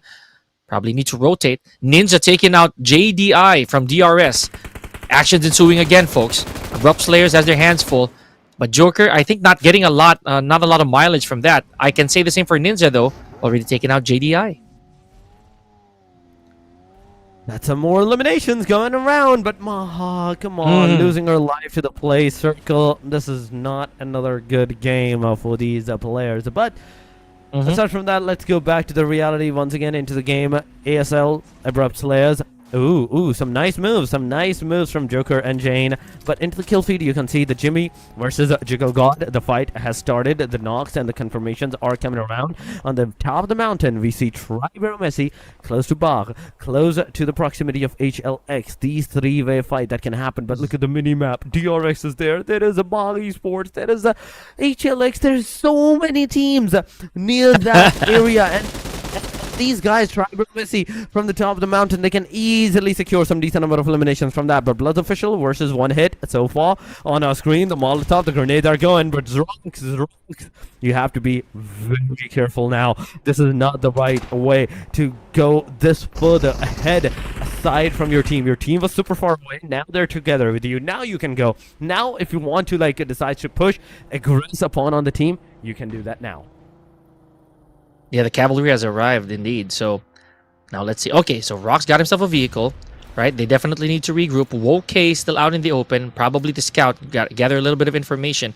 He might be very close to the sights of 1 hit though, if he's not careful. Oh, there. Speaking of not being careful, Destro taking out Rox. I had to say it, man. And it wasn't even Woke that got hit. It was Rox. Okay, Gyrosir got to regroup, but he only have 1 medkit at hand. Woke has to take a little bit of medication here, just heal himself a little bit. Gyrosir on his knees, care of Tabs. I knew it. 1 hit was just waiting. They're being very patient. They do have the shack advantage.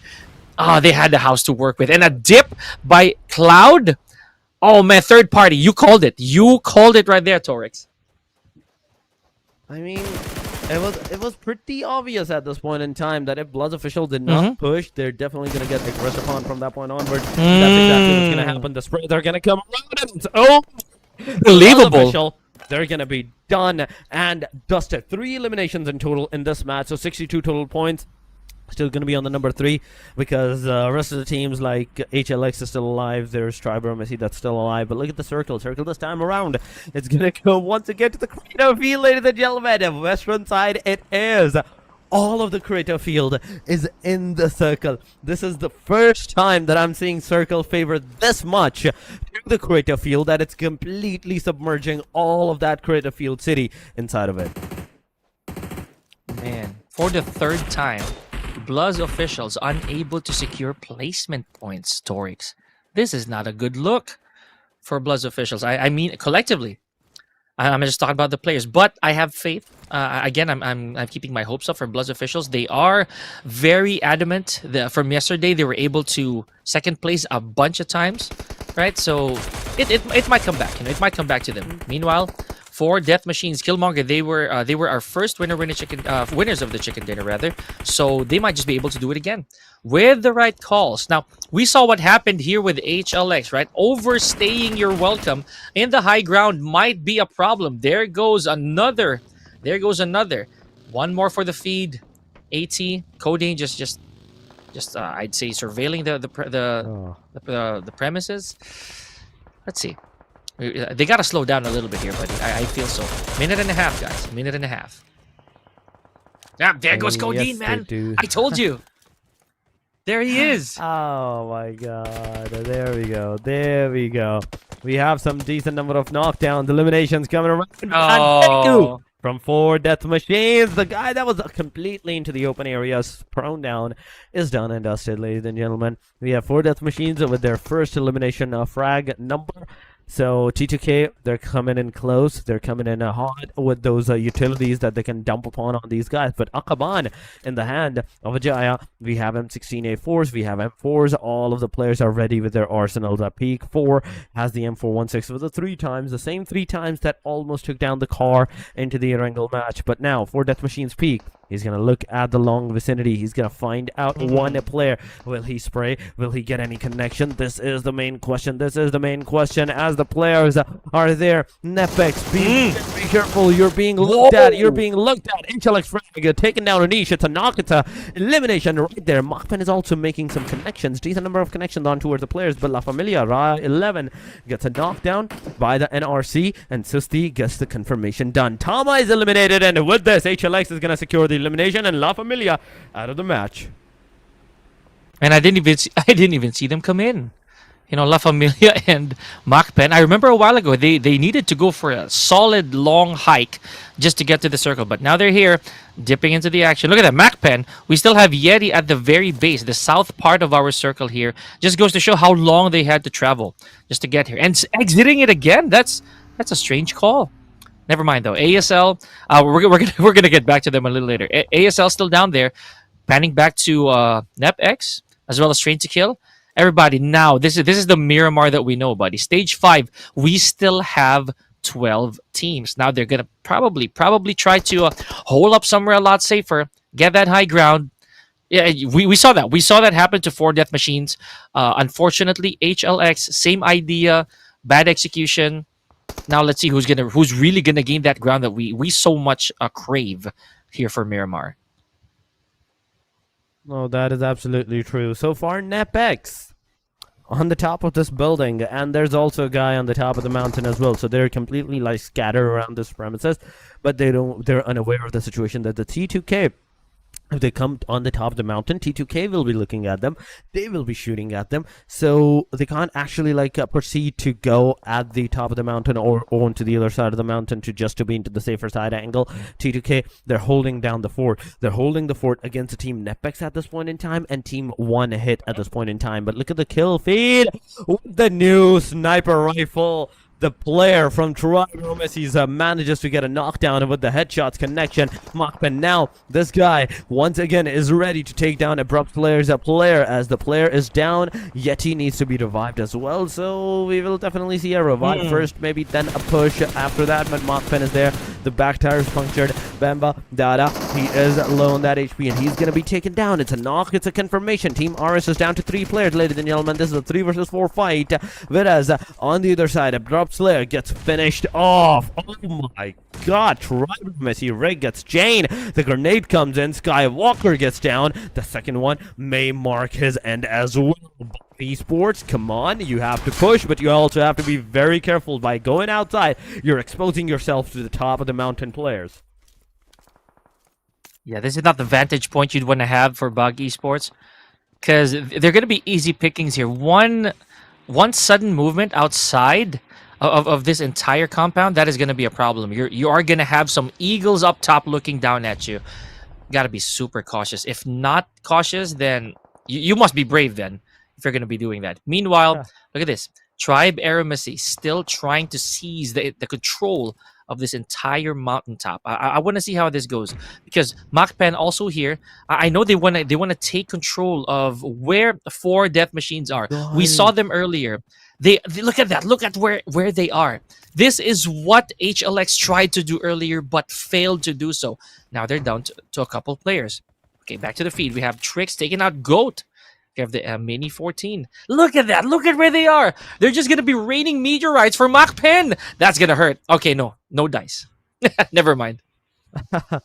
They have to throw it early so it can like bounce off once or twice to lose the momentum. And at that time and point, there's definitely going to be a lot of time. So even if that happens, you are still going to be able to dodge the grenades, unless you're very focused on getting that revive. So you definitely need to knock down first, then throw the grenade at the opponents. But so far, Tribe AEROMACY, 5 eliminations, all the 4 players remaining. Mini 14 tap shots going around on the team RS, not getting any connections from the compounds. BAGH Esports, they're also trying to make some connections on the players, but I want to see Gyante. This is the 3rd time this guy has got the knockdown from the bolt action gun. I want to see Gyante's POV. I want to see that guy, how he's doing that, how he's getting those knockdowns on the players. But there we go, MAKPEN once again getting that revive on the players, and no grenade is coming from the 4 death machines, as they know it's not usable to throw the grenades at this point in time. So you have to be very conservative of the grenade, of the throwables,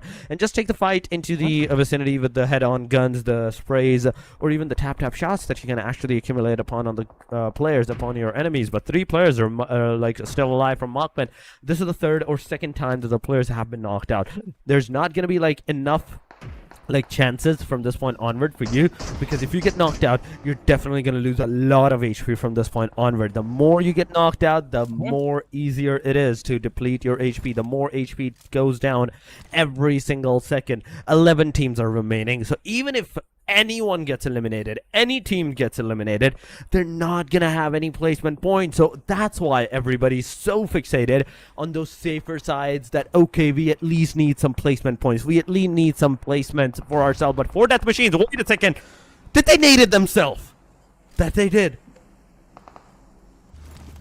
You know, man, some of these choices are rather bizarre in my opinion. So but I'm gonna look back at what 4 death machines did there, man. And you know, getting back to what you were saying, this is very important for a lot of the teams, simply because there are still some who are left at 0, no points, and that right there is scary, you know, for them advancing into the rest of the day, because this is already match number 3.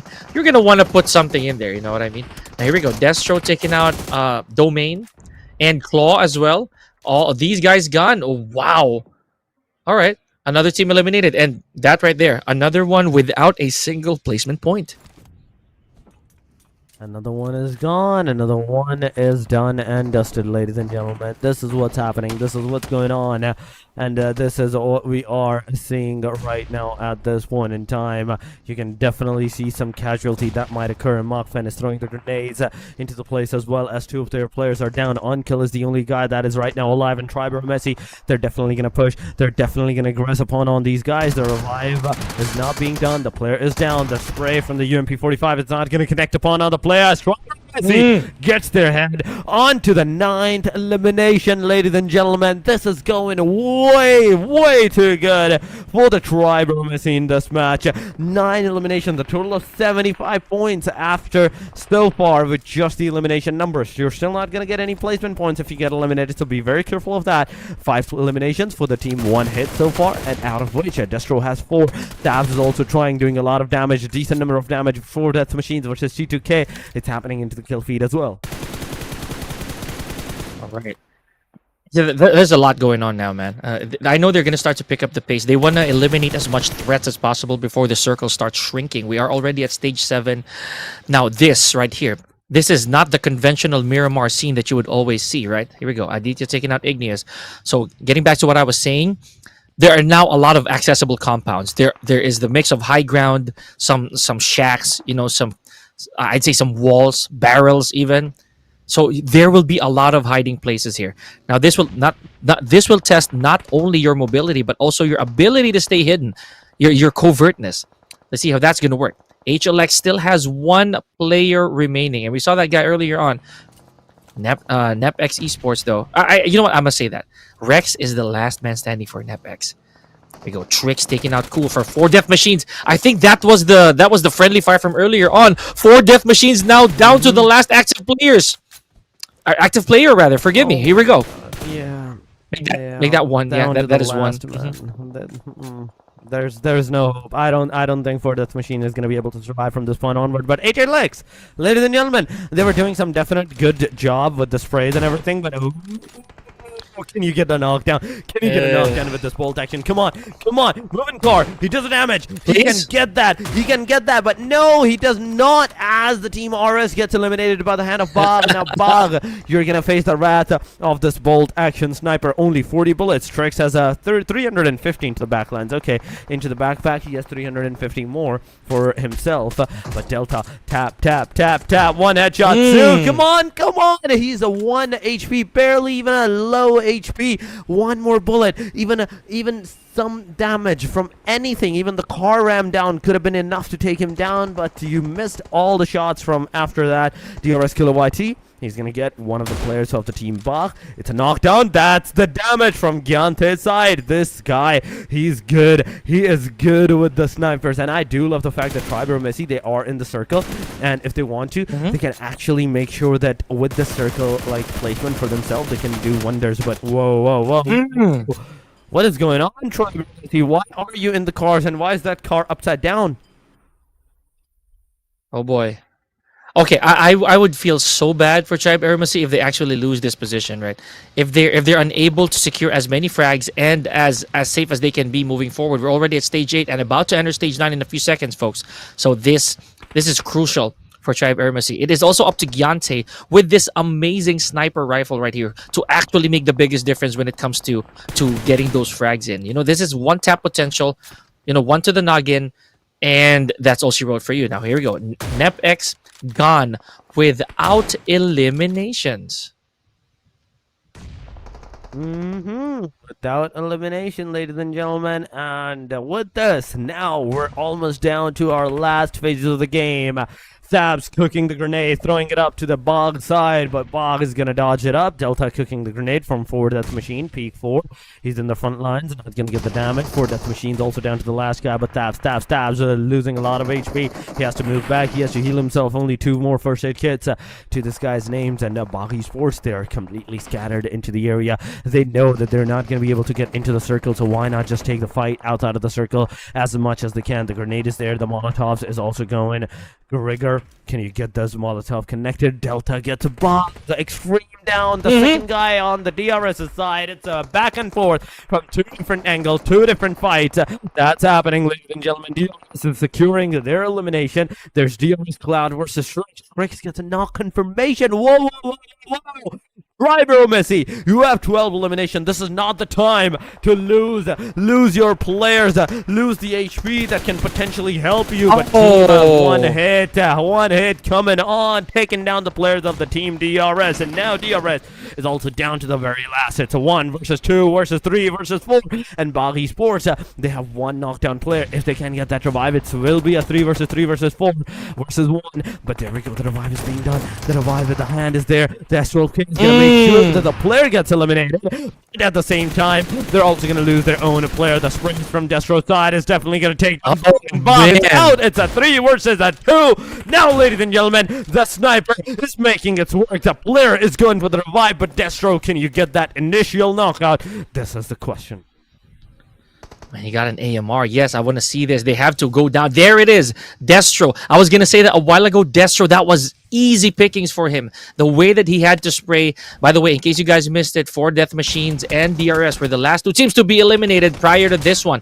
Down to the last couple teams. Tribe AEROMACY, this is a bad spot. 1 nade, 1 Molotov might do the trick here. And Destro taken out by the play zone. That knock was not a confirmed frag here on the side of Giante. But folks, check this out. Tribe AEROMACY does it for the 3rd time in 2 days.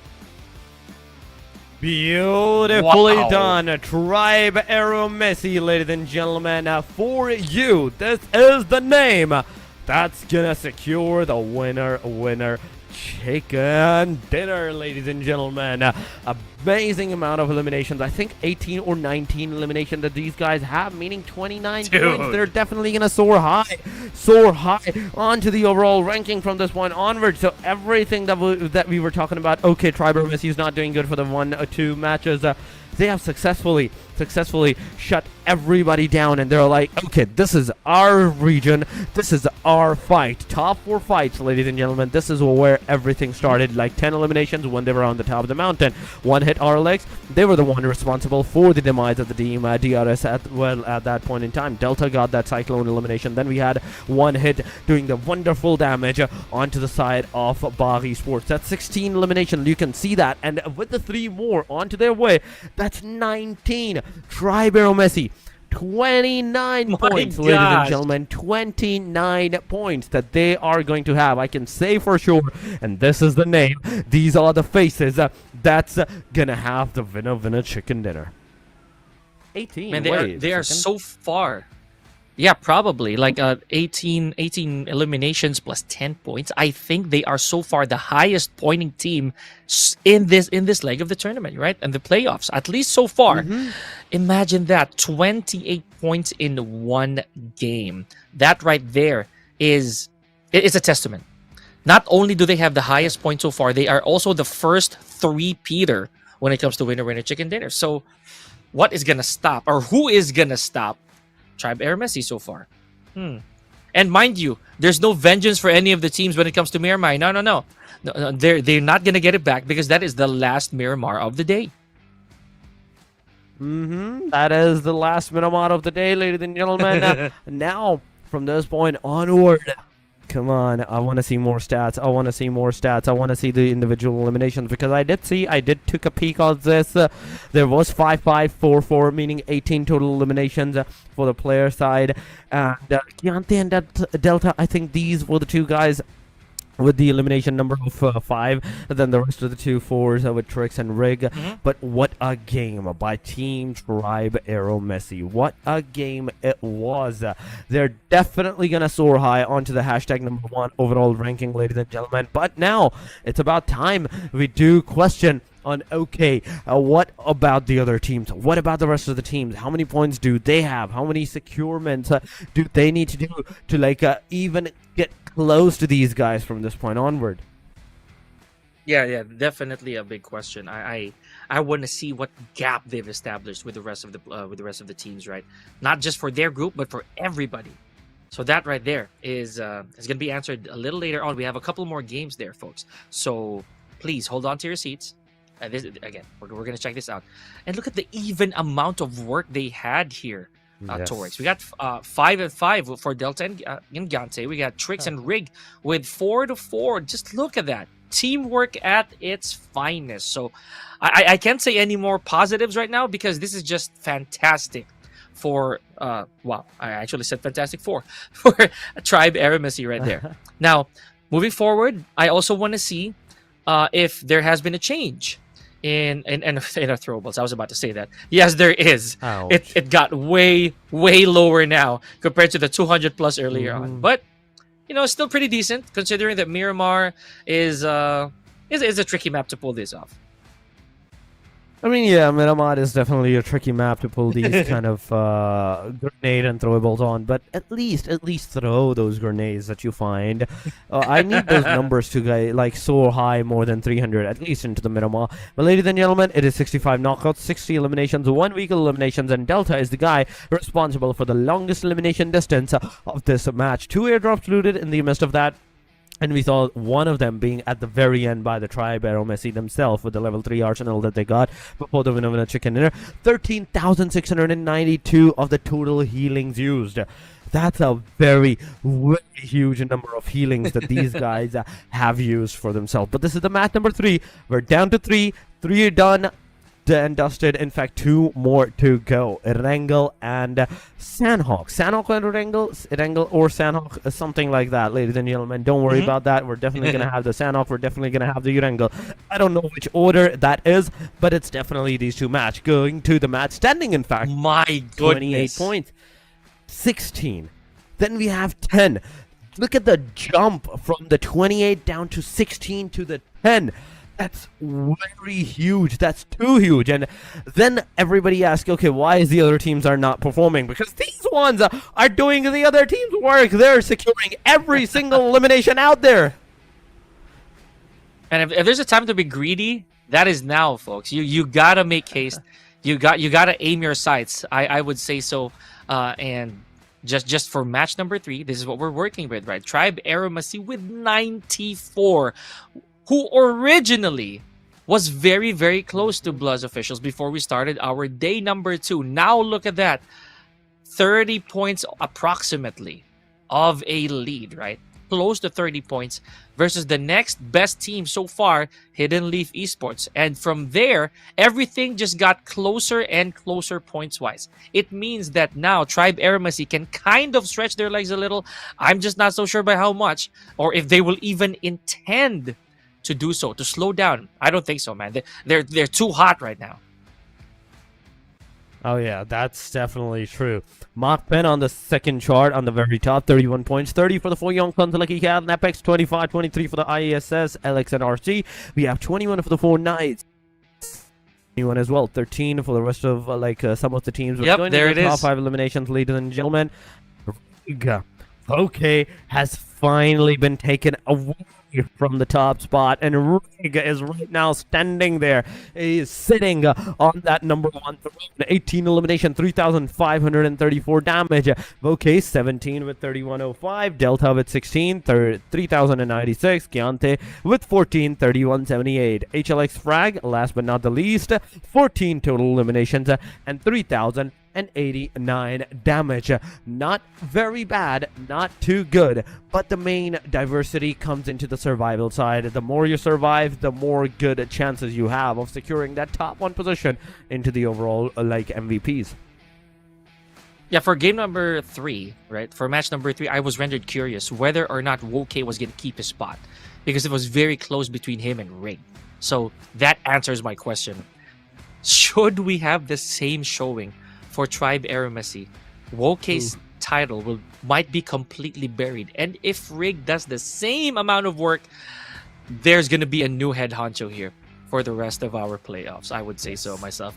But for now, ladies and gentlemen, catch your breath. We will too. We're gonna take a quick break. Join us for the last 2 matches of the PMNC South Asia Fall Playoffs.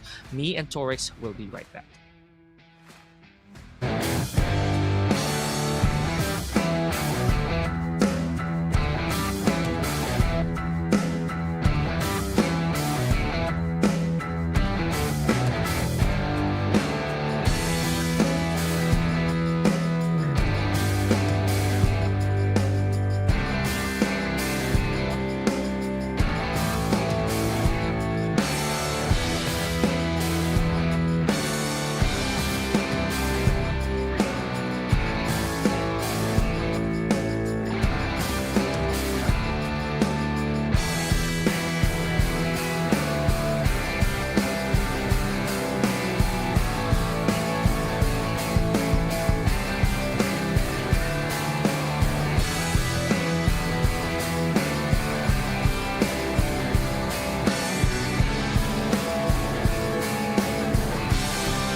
Welcome to Metro Royale Advanced Tips.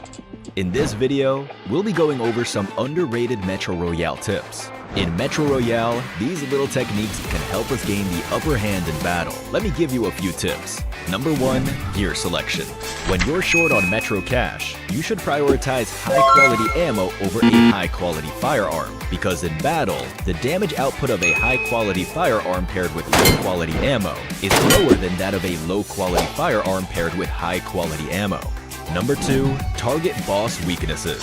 Some Metro Royale bosses have weaknesses, such as the bosses at Missile Silo and Armory Outpost on the Arctic Base, Advanced Map. They carry 2 liquid nitrogen tanks on their back. Destroying these tanks stuns them, making them easier to defeat. Number 3, tactical mines. As you all know, approaching a tactical mine will set off an explosion that blinds you or unleashes poison. However, if you discover an enemy tactical mine in advance, you can fire at it to destroy it. On the other hand, when it comes to using tactical mines, you want to place them where the enemy is guaranteed to walk. Even if they discover the mine, the shot they fire to destroy the mine will alert you of their approach. Number 4, minecart tip.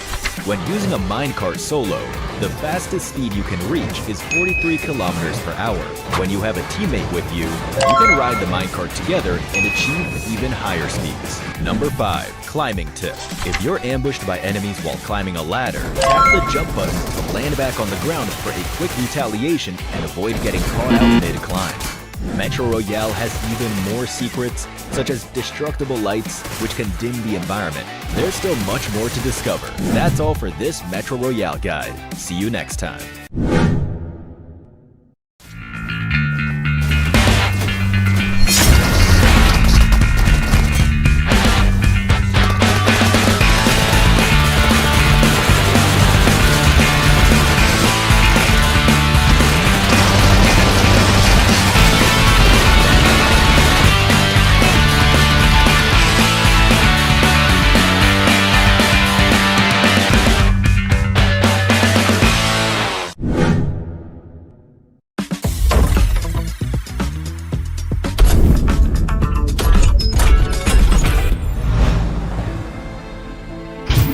Price of freedom is high.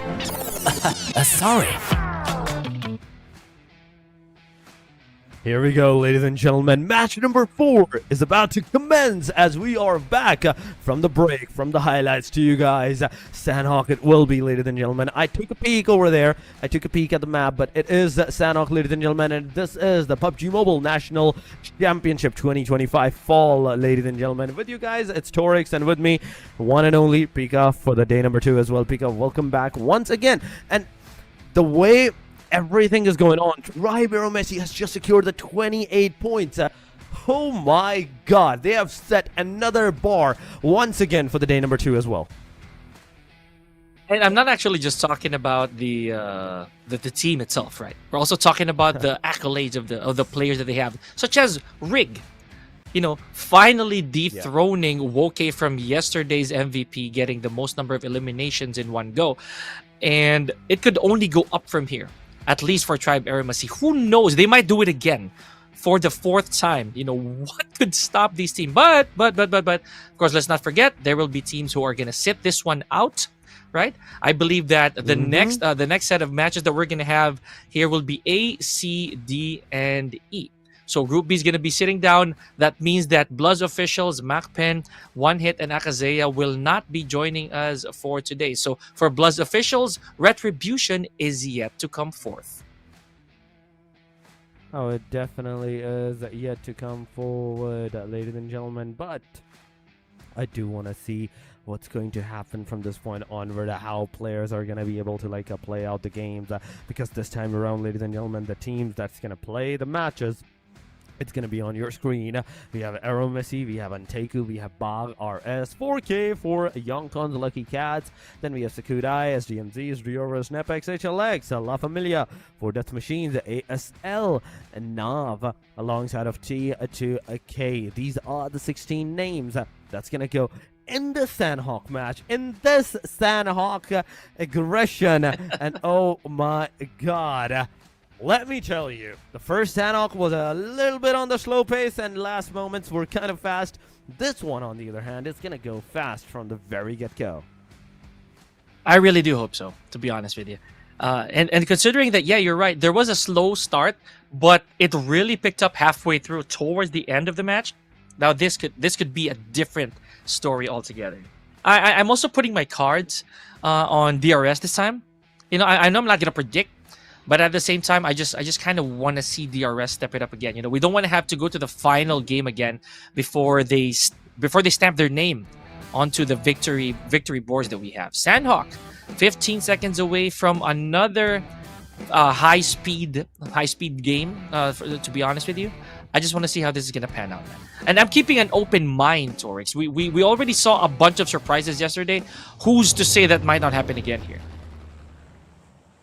Who's to say it's not going to happen? It's going to happen. That is a question, but ladies and gentlemen, we are here for the match number 4. The Sanhok, ladies and gentlemen, going from all the way down south to the Camp Alpha region. But it's Sanhok. Everybody knows that every place is accessible, even if it's Sanhok. But ladies and gentlemen, we have to see how many of the teams are going to go actually for those early engagements, early frags, because that's where the cookie is going to crumble. The one that's going to take the fight early on is definitely going to dominate, in my eyes, for the rest of the matches.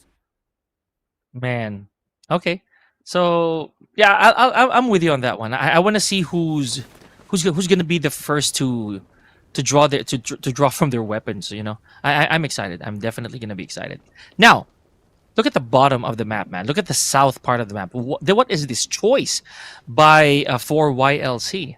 We're headed to Camp Charlie. A while ago, Camp Charlie was left unattended, right? If you remember, it was rather empty. They had to actually sprint all the way there. They had to kind of hike just to get to Camp Charlie. But this time, it was the first choice, ladies and gentlemen. Now, look at the scatter as well. I'm gonna make this my clear point right now, Torix. Everyone are everywhere. Literally. Look at SDMZs. Look at SDMZ yes, that's true. And ISSLNRC. They're right close to the proximity where they can start to fight NRC. Come on, Lucifer. I'm counting on you. With the AK, you are set, brother. You are set. Go get that aggression. That's my kind of gun right there. That's my favorite gun right there. You go, man. You go. But Aku gets a knockdown. He gets a finisher by the hand of BAGH. ABRUPT Slayer is also going to get a knockdown on the team LF, LaFamilia. But luckily, okay, they have a car, but whoa! The car was their demise as well as another player. Man. 11 gets a knockdown and ABRUPT Slayers. This is going really good. This is going really good. Gangsta is super low on that HP. He's definitely going to bleed out. And there we go. The AK-47. In fact, AKM. Not the 47. Not here, ladies and gentlemen. Not here. It is AKM right here. But, ooh. That's some rage. Oh, my gosh, bro. Show me some more of that. I know. I'm liking this so far. But, you know, look at that. La Familia falling like flies here. This is not a very good look. A while ago, they were already starting to pick up the pace. They were already on their way to build some momentum, but they were just taken out like that. Down to their last player. I want to see how this is going to be a game of survival for La Familia. Is that Minto? I think Minto is the last player standing. It looks like it's Minto. Yep. Is he? One wrong peek. Oh, heavily surrounded, and there goes La Familia, our first eliminated team. Very unfortunate. And all of that care of ASL. That is the done and dustion of the team La Familia, ladies and gentlemen. 14 points, including the one in this match that they managed to secure. But ANTEIKU, ooh, they're ready to fight once again. They're close to BAGH, and BAGH does not even have the slightest of idea on where the player is. If he moves, he's going to give out the location. He doesn't need to move. He has to make sure that he's not even breathing at this point in time. He holds his breath to jump. The player is definitely going to find him. There's going to be 2 shots coming at him, and S12K is going to mark the elimination and the confirmation right there. Look at this. ANTEIKU down to the last guy, and Cloud is like, okay, I'm just going to throw this knife away, and then I'm going to be faster. I'm going to go into the water, cross the water. Oh my god. Oh no. Oh no. Oh no. My man wanted to go and swim, but no.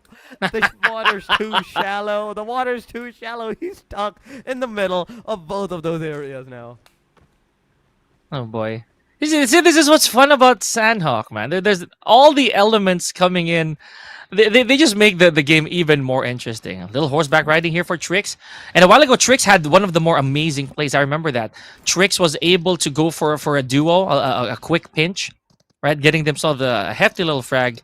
I like that. You know, the good sense of awareness, the game IQ of some of our teams right here. It's just remarkable. There we go. Precious getting a one confirmed frag in is that Naeem? I hope I'm reading that right. So with an AUG again with an AUG. Okay, I am a happy kid. I mean, AUG is not my suited gun, and not even M416 at this point. I'd say I'm the AKM guy at this point. I only use that. 7.62. 7.62. 7.62 alongside like a sniper rifle. I would go and I would throw every other gun for a M24, AWM, or AMR. Any of those bolt actions, I would throw the other gun away. I'm gonna take note of that. All right. If push comes to shove and I see you actually in game, and you are left with no choice, I will remember that. Okay, Torek said he is gonna throw out these weapons, if it means getting his hands on a strong 7.62. It is damage over velocity, right? So that is one of the biggest perks of 7.62. It's the damage ammo. So here we go. We got Rex, and he has an AUG as well, dude. Come on. We got to give him credit for that. He has an AUG. And there's your AKM. Taking out domain. Oh my god. Come on. I don't know what is going on in the Sanhok match. Yeah, we're seeing some early fights, but at what cost? At what cost? We're seeing a lot of aggressions, yes, but NEPX right now against Team SDMZ's Precious is also going to get a lot of damage from the top of the mountain. That is T2K going around. We do have to see what's gonna happen, because NEPX Precious so far he's kind of stuck. If he moves, if he even tries to rush out from this area, he's definitely gonna be stuck from that point onward. But 3 eliminations, I have to give it to the NEPX. Initialization, it's good. Initiation is good, but are they gonna be good at the execution as well? 40 seconds, ladies and gentlemen, and the first circle is gonna close up. Oh man, all of that, and it's all in the first circle. That's crazy talk. That is crazy talk. That is insane. Now here we go. We're looking at once again Rex, right? So I'm gonna be honest here. Yes, I am the exact opposite of Torix here, guys. I do believe in my AUG. I'll be honest with you. This is cool stuff. Okay. Now Wraith with the M416 and the DBS already locked and loaded. Look at the stack that this guy has, right? Full ammo for at least his M416. Good enough ammo. Good couple of reloads for the DBS. A level 3 helmet. Good enough vest health. Couple medkits. A lot of bandages. Look at the resources that Wraith has. This man is ready for war, Torix. He is ready for war, and he is definitely going to go for the war as well. But look at the circle. Oh my god. This is one circle that, oh my god, I am looking at it and I'm like, oh my god, how is the team's gonna survive this one? How is the team gonna stay alive on this one? But ladies and gentlemen, that's the question for the teams, not for us. We're here to see the action. We're here to witness the action of all of these teams on what their choices are. But right now, what the choice of 4 Death Machine is that they're gonna get into the buggy and they're just gonna get out of here into a safer side angle. A wise choice, a decent choice that these guys are gonna choose. Go to the bridge. But wait a second, is Cool under the water? Or is he not? Oh boy. Okay. Man, I'm just trying to piece together what's going on here, man. There's a lot that could really transpire here. And we slowed down again. We're at stage number 2. Nothing really has moved, and yeah, you know, I feel that this is very reminiscent of our very first Sanhok, man.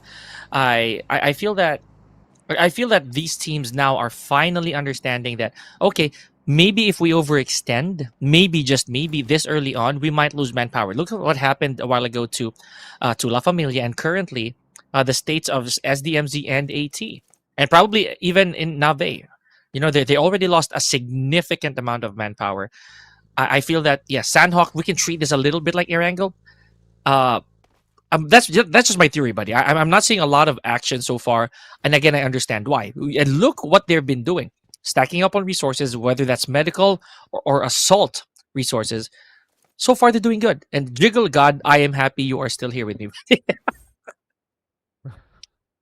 I mean, he is a happy guy right there, ladies and gentlemen. He is a happy guy.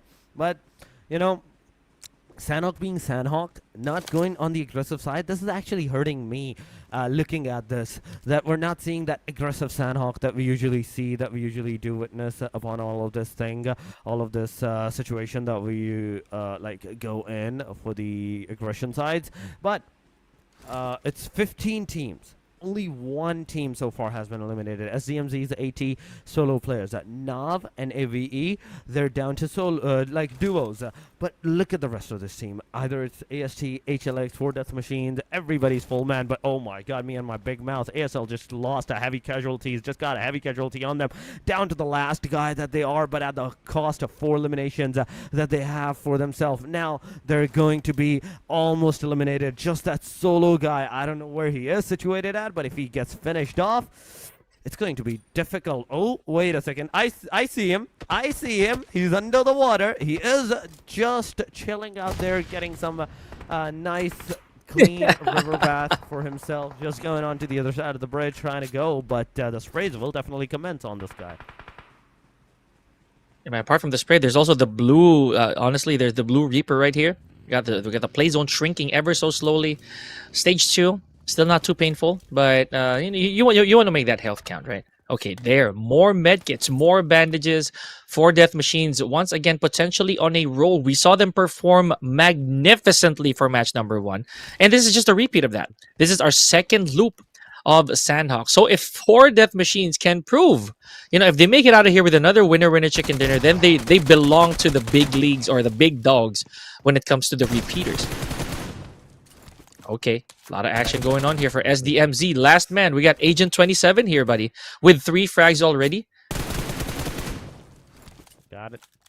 He got it. He got it, ladies and gentlemen. He has those eliminations for himself. And now, moving on to what the next situation is going to be. Ooh, we have example, ladies and gentlemen, on a horse alongside of the tribe AEROMACY that's taken the fight, that's taken that action amongst these players. So far, we are seeing some of the sprays that's going on, that's going around onto this proximity, and the fires, the engagement that's happening.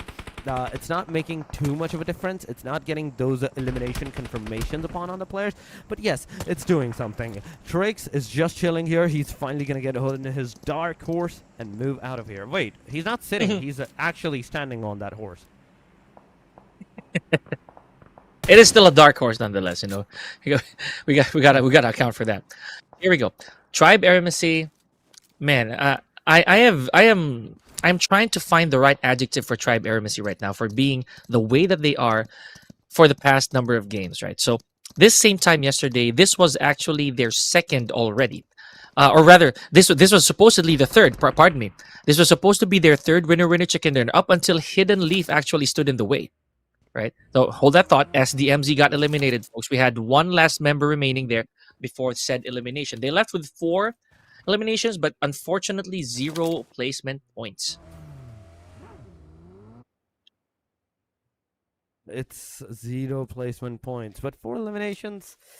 Still not a lot of good things, because on the hashtag number 7 that they are, yes, I know the top 16s are gonna move into the grand finals. I know that, but there's always a fight amongst all of these teams. No, Pika, that we are going to be on the hashtag number 1. We're gonna be the number 1 in this match or the next one, any of those cases.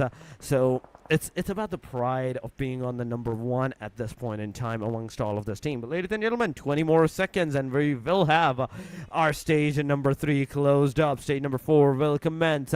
4K fighting with the team BAGH. BAGH is losing their players, and oh my god, will have to see if there is going to be any kind of casualties around this premises, around the proximities. The circle's gonna go. It's gonna go boot camp. Nope, it's not gonna go boot camp. It's gonna go complete open in the mountain ranges. On the water, you can see the BAGH versus 4K. The fight happening as a 4K. They were the first one to initiate the knockdown and the confirmation on BAGH, but now BAGH, they're definitely going to eliminate all of those players in the water. But RS hit and leave. Oh my god, this guy was actually a shinobi right there. He was completely one with the nature. Made sure he do a backstab onto the players and get that elimination for himself. But the jump shot is not going to work as a one player from BAGH is going to be knocked out. It's a confirmation on Anish. And come on, hit Uzod. Can you go? Can you go? Jump down, get the S12K done upon the player. No, this is not the right move to do. With the grenades, you're not supposed to do this in this close range of the scenario. Oh, well, you know, I trust his judgment. Oh, wow. There we go. Pure aim taking solid damage. Care of the QBZ. Oh, man. Okay. Not looking very good for pure aim. He's already ripe for the picking. That's a knock. Yep. Free frag right there. Thank you, Vector. BAGH getting one more on the board. Joker YT, however, still the leader of the herd here with 3 frags to his name. Let's see how much further BAGH can go in this. Stage 4. Now, with still 12 teams, this is very reminiscent. This is so similar to how it was in our previous Miramar, isn't it, Torix? That is absolutely true. Yesterday, Miramar was the one that was super slow. Now it's Sanhok, the second Sanhok at this point in time. But ladies and gentlemen, let's see for YLC Punk. He's going to get a lot of damage, but not enough damage for the knockdown. And the kill feed, we can see definitely the rest of the shots happening 4K. You can see a lot of casualties going around with just the solo player remaining. RS is also one of the teams with a trio. But look at the kill feed. Oh my god, that's a lot of players down and dusted. Oh man. Okay. The PUBG gods are being impatient now. They are taking lives left and right. And again, I mean that figuratively, folks. So, with 12 more teams, this could be absolute mayhem moving forward, especially if we still have 4 stages. And I know that at some point in this particular match right here, they're going to slow down, Torix. I'm pretty sure they will, because they know that the best state they can be in is within top 8, right? They got to make sure that they at least go with 1 to take home. ANTEIKU already eliminated here. So see, that's another tragedy. Zero eliminations. Did get 3 points in total. Now, ANTEIKU, one of the few teams who are actually gonna leave this match again with 0 eliminations. Can we just make a special mention to RS, 4YLC, and DRS? Hey, even AST, man, even Tribe AEROMACY, they are yet to have an elimination. So they just gotta make sure that they enter top 8 so that none of these efforts go in vain. Yeah, that's the thing. They have to make sure that they're doing some decent number of placements or any of those good stuff. Other than that, they're not going to be able to get some good, decent number of things for themselves. It's going to be over before you know it at that point in time if you're not careful enough. But going on to the DRS, let's see. JDI so far in the car. Now moving forward with NEPX. Wait a minute, got eliminated by DRS's. That grenade, that solo guy just got obliterated. There's also Real Savages out of the match as well. It's a back and forth going around of those eliminations, ladies and gentlemen. Takudai, Team 4YLC, DRS T2K, 4DM, HLX, and Tribe AEROMACY, the teams that are a full squad. They're definitely going to go head-to-head against each other. Killer YT gets taken down with a grenade from the T2K. Rulto G is also down. JDI is making sure that if one of his players is going to go down, he's actually going to take one of the enemies too. But there we go, a lot of damage on the T2K side. He's finally going to confirm that elimination. The sprays are definitely going to go into the smoke, but not enough for that casualties onto the players. Both sides throwing grenades. Let's see whose grenade is going to connect. The circle's also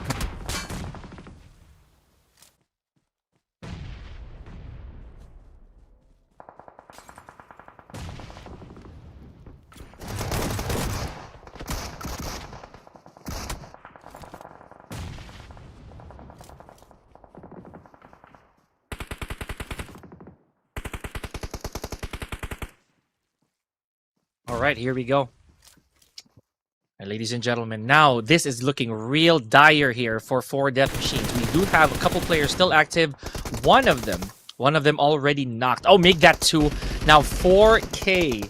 Just like that, with with a decent number of eliminations, currently at 6. Actually, they were holding the record prior to that elimination. Good stuff, but 4 Death Machines just trying to move, trying to survive with whatever little resources and manpower they have left. 5 medkits. This could be good for Cool right here.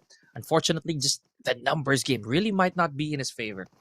We got Pika over there. Yeah, my namesake, just to say so. From SKD and Himson. I know that there's information going on here for Cool 77. He just has to be very, very careful. Just wait for the storm to disappear, for the storm to slowly get away from his location before things, get a bit more calm for him, just to find that opening. Now, speaking of opening, there goes Gyante taking one out, adding to the count. I hope Torx is still with me, guys. All right, here we go. Got one more elimination. Man, we are down to the final 5 here. This is insane. Final 5 teams, and look at this. Look at the eliminations, guys. This is very small. This is considerably small. To think that we are already at stage 6. No one has entered a double-digit elimination count yet. I find this to be very, very, I'd say unusual. But one of these teams, especially if Tribe AEROMACY, with still 4 players remaining, they could be facing off against SKD a little later on with 4 eliminations. So far, one of the highest eliminations alongside Train to Kill and 4YLC. Now, this could also be the time to shine for 4YLC. They still have 3 members. One of them's knocked, but 1 good revive, and that could completely change everything. Master Zerdy taken out Fearless from 4YLC. Oh, man. Pika! Not me. Taking out Igneous from Train to Kill. Now Train to Kill down to the last man. The last couple players with very low health, rather, with 5 eliminations thus far. Himson! Wow, Gyante from up top.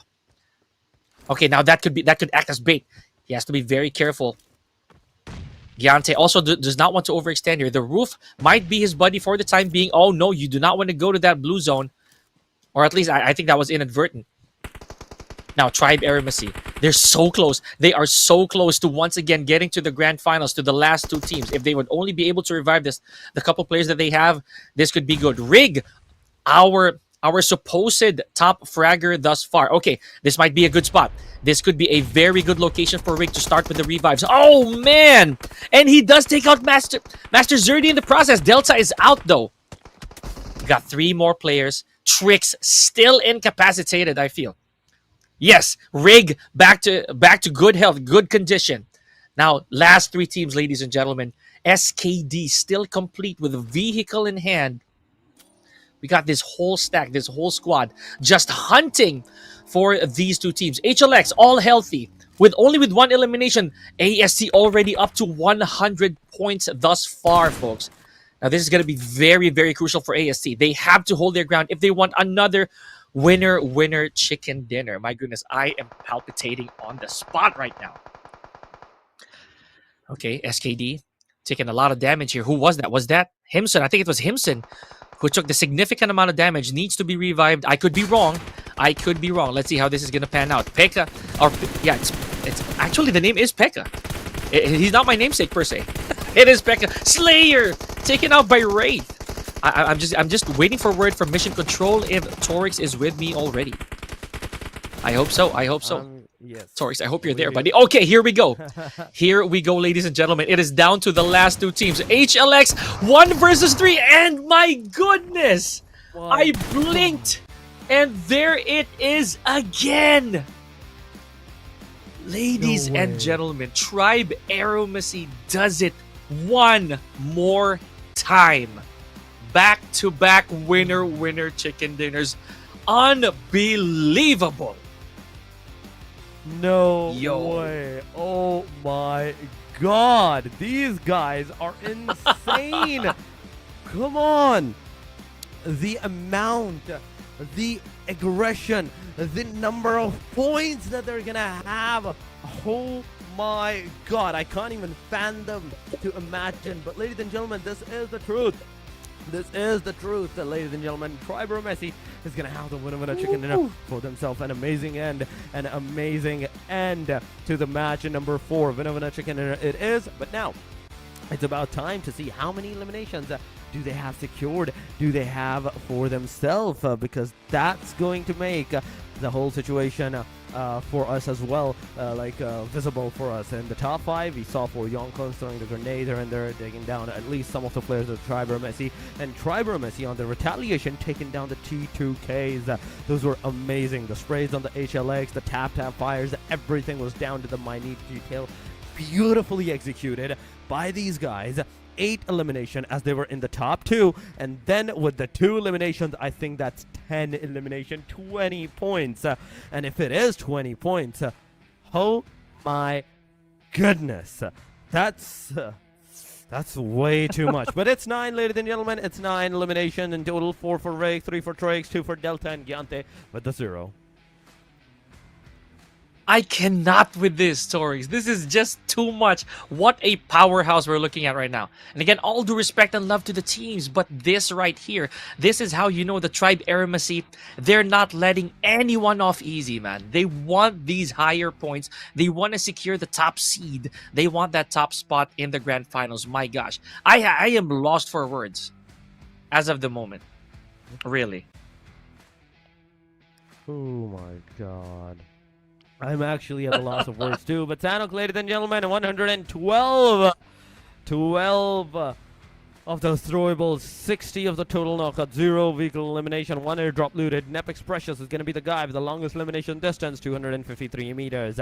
Going on to the match standing, we have Tribe AEROMACY, 19, 13 for the Sakurai, HLX with the 9, alongside of T2K, alongside of 8 for the Yonkons and Lucky Cat. 4K gets 7, 6 for the 4 Death Machines, 5 for BAGH, SDMZs with the 4, ASL4 alongside of NEPX. Then we have DRS with 3, 1 for LaFamilia, and 0 for the rest of the teams, AT, RS, and NAVE. Okay, that's really tragic, Torix. The fact that these teams right now, at least for match number 4, they haven't been able to gather any points, you know, whether it's elimination or placement, that will reflect for the overalls yet, but by the end of the day. Now, here we go. My goodness, Torix, look at this. 113 points total for Tribe AEROMACY alone. That is literally worth about 2 teams' points, almost.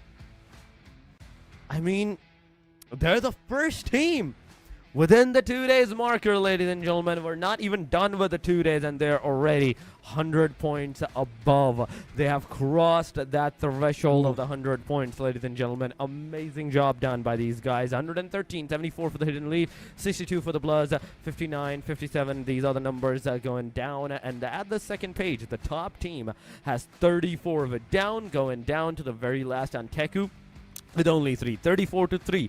That's 31 points of a difference. Yes, that's 31 points of a difference from number 1 to the number last on the second page. Real Savages 32, 31 for the MAKPEN, 29 for the NEPX, 28 for the 4 Knights, 23 for the ISSLXNRC, 15 for SDMZ's LaFamilia, and all the other teams that we know.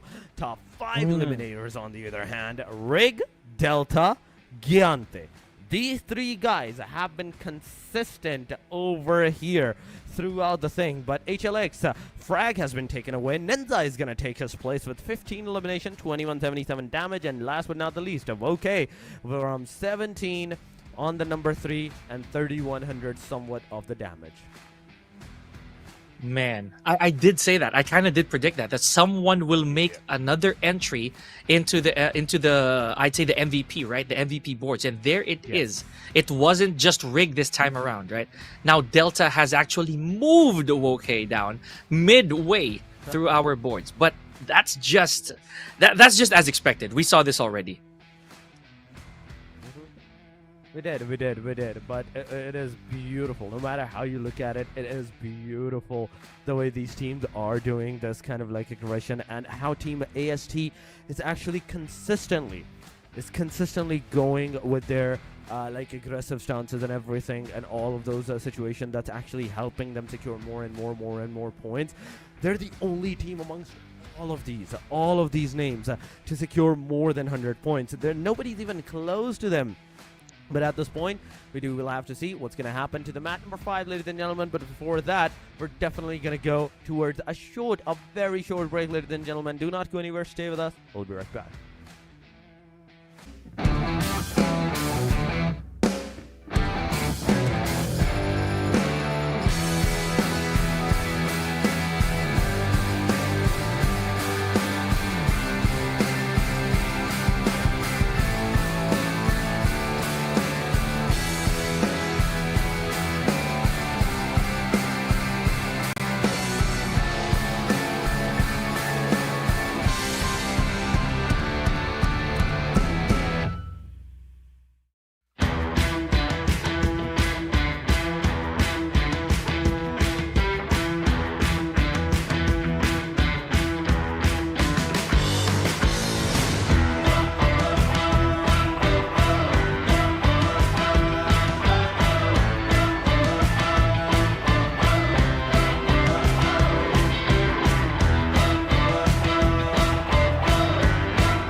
Welcome to Metro Royale Advanced Tips.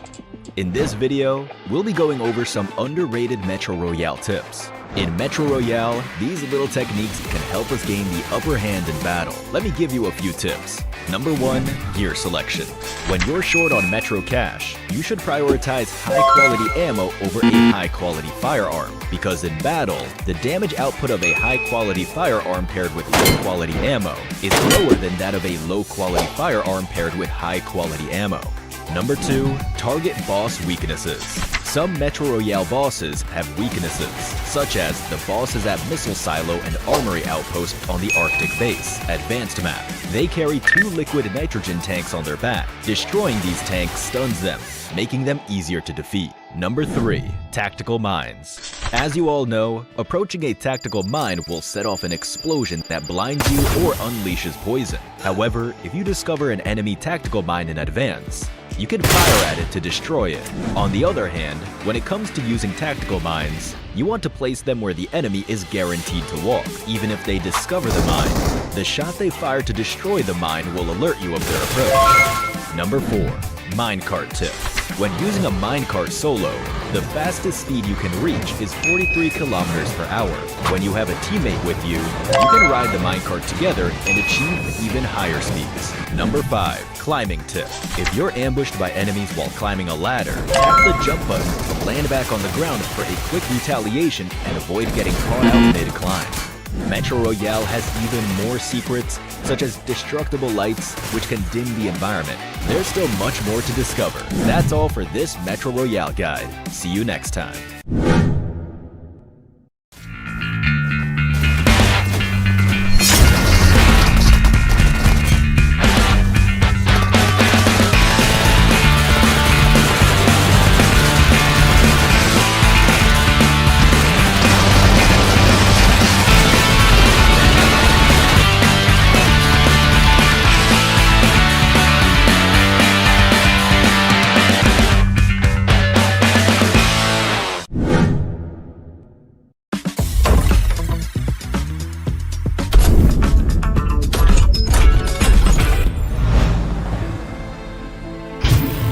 So freedom is high. Sorry. This line needs more drama, more tragedy. It needs... The price of freedom is high, but it's a price I'm willing to pay. Get the airdrop! Charge! Sorry. This is not the end. Retreat! Retreat? How disappointing. It's gonna cost a lot. Excellent work. I am Optimus Prime. You're ready to fight for our future. Form up on me. You are a fool, Optimus. You are either with me or against me.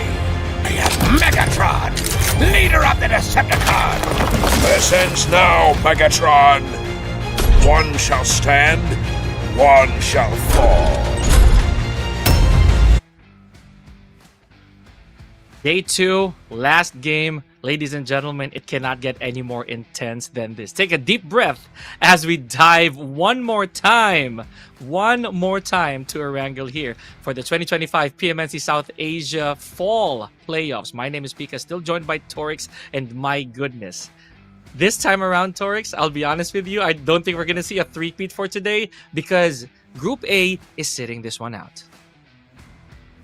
That's the thing. Group A is sitting this one out, and I was hoping that something like this could happen. Like we get three winner chicken dinners to happen, but no, ladies and gentlemen, now it's gonna be another team that's gonna have the winner chicken dinner. But which team will it be? Will it be DRS again, like they took the winner chicken dinner of the previous day last match? Or it's going to be a different team. This is one thing that we will know once we head over into the match.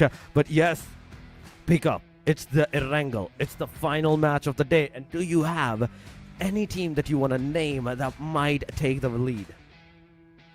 I was hoping you would say that, man. I'm not gonna lie. I'm looking at either 4 Death Machines, right? Or finally, BLUZZ officials. But that's just me. Because we've seen the effort that BLUZZ officials have actually put on from day 1 to day 2, right? And I'm not gonna be here tomorrow. Spoiler alert, guys. But if they're gonna win their first winner chicken dinner, I want to be there. I want to see it myself, based on what's been going on. Well, that's absolutely true. That's absolutely true. Yeah, I forgot about that. But ladies and gentlemen, the match number 5 is about to commence. We are going to see the final match of the day, the Erangel, that's going to decide all for the day number 2. Who's going to be on the top? That's ABRUPT. We all know that. We all know that. Nobody's beating that 117 points at this point in this match, at the very least. Tomorrow, that may be another story. That may be a new story that we will know for tomorrow. But ladies and gentlemen, number 2, number 3, number 4. This is the fight that's happening right now because from this point onward, the consistency has to be done. Consistency has to be taken away from the other teams to get for yourself. Erangel it is, B, C, D, and E. It's gonna start, it's gonna commence in a short while, ladies and gentlemen. Do not worry about that. But oh my god, I can only imagine the plane lines and everything that's gonna make things a lot more difficult for the players, for these players. AKAZAYA, One Hit, BLUZZ, MAKPEN, 4K, 4YLC, Sakudai, SDMZ, there's DRS, NEPX, HLX, alongside of the team LAFAMILIA, 4 Death Machines. ASL and NAV alongside of T2K. These are the names, ladies and gentlemen, but we are about to head into our final match of the day. The match number 5, the one and only, the second Erangel set of the day.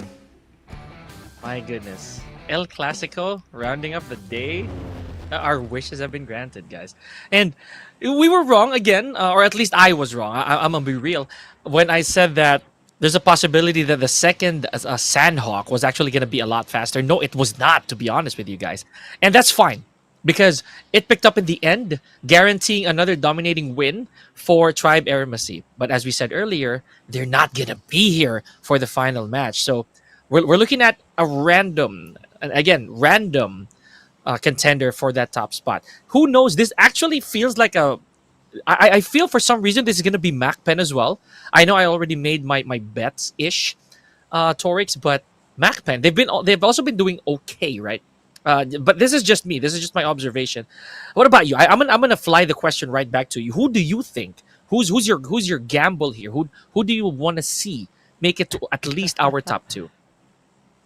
I mean, just for you, just because you said MAKPEN, I'm actually gonna go in ahead and choose them Okay. as the Okay. contenders.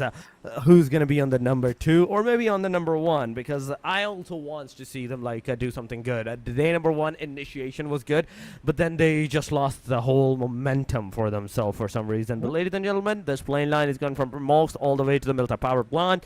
The circle, on the other hand, where will it form is the bigger question. The circle's gonna go to the shooting range, the Jojo pools, the east, the western, in fact, northwestern side. Zarki's not accessible, but it's okay. It's okay. Nobody is gonna go there. We all know that. Everybody's gonna go up until the Jojo pool if they want to. But Quarry region, the Gatka region, these are the places that has to be the players have to be very careful, because there can be some surroundings into the area where you can get some shots, you can get those eliminations for yourself. But ladies and gentlemen, look at Lipovka. There is SDMZs, there is T2K that can intuit the fight. On the other hand, the only other fight that I can see from my eyes is the La Familia versus Kudai. I agree. This is going to be very interesting. I hope we get eyes on that in just a little bit. Meanwhile, AKAZAYA Esports, they've been okay, right? Or at least, you know what? I'm not going to sugarcoat it. They do have to make haste. They definitely have to put some on the board here. If they want to at least get ahead of La Familia. So far, La Familia has been trying really hard to rack up more points, right? Look at them. That's 14-11. So AKAZAYA not really far behind. They just got to score another 3 eliminations. They'll be tied up. Dependent on how La Familia performs, they just might get out of the top 16 spot. That's true, but to get out of the top 16 spot, you have to start playing good. You have to start getting those eliminations. But BLUZZ official, oh my god, look at these guys and oh my goodness, that's going on into the early stages. They just took down 2 of the players with the 1 hit, and it's an instant confirmation going around. This is not a great situation for the team 1 hit officials. 1 hit. You are on the hashtag number 4, right? And losing this 2 players early on, it's going to do a lot of damage on you. Oh yeah, man. And 1 hit, they've also captured my attention, right? Because of match number 1 yesterday, they did make an impact. So I've always looked at their direction, no matter what game it is that they're in.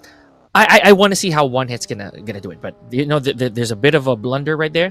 2-0 for that team. But so far, I think they're more than capable of bouncing back, even by a little bit. I don't expect an entire comeback from 1 hit. I'll just have to wait and see. Meanwhile, SKD, a while ago, they also did really well. But right now at number 9, at least so far for our match, they're definitely not far from contention here for 4YLC. Again, we talked about this earlier, Torix. The points start to be a little closer towards the lower echelon of our teams. The teams, this is definitely going to be an intense match.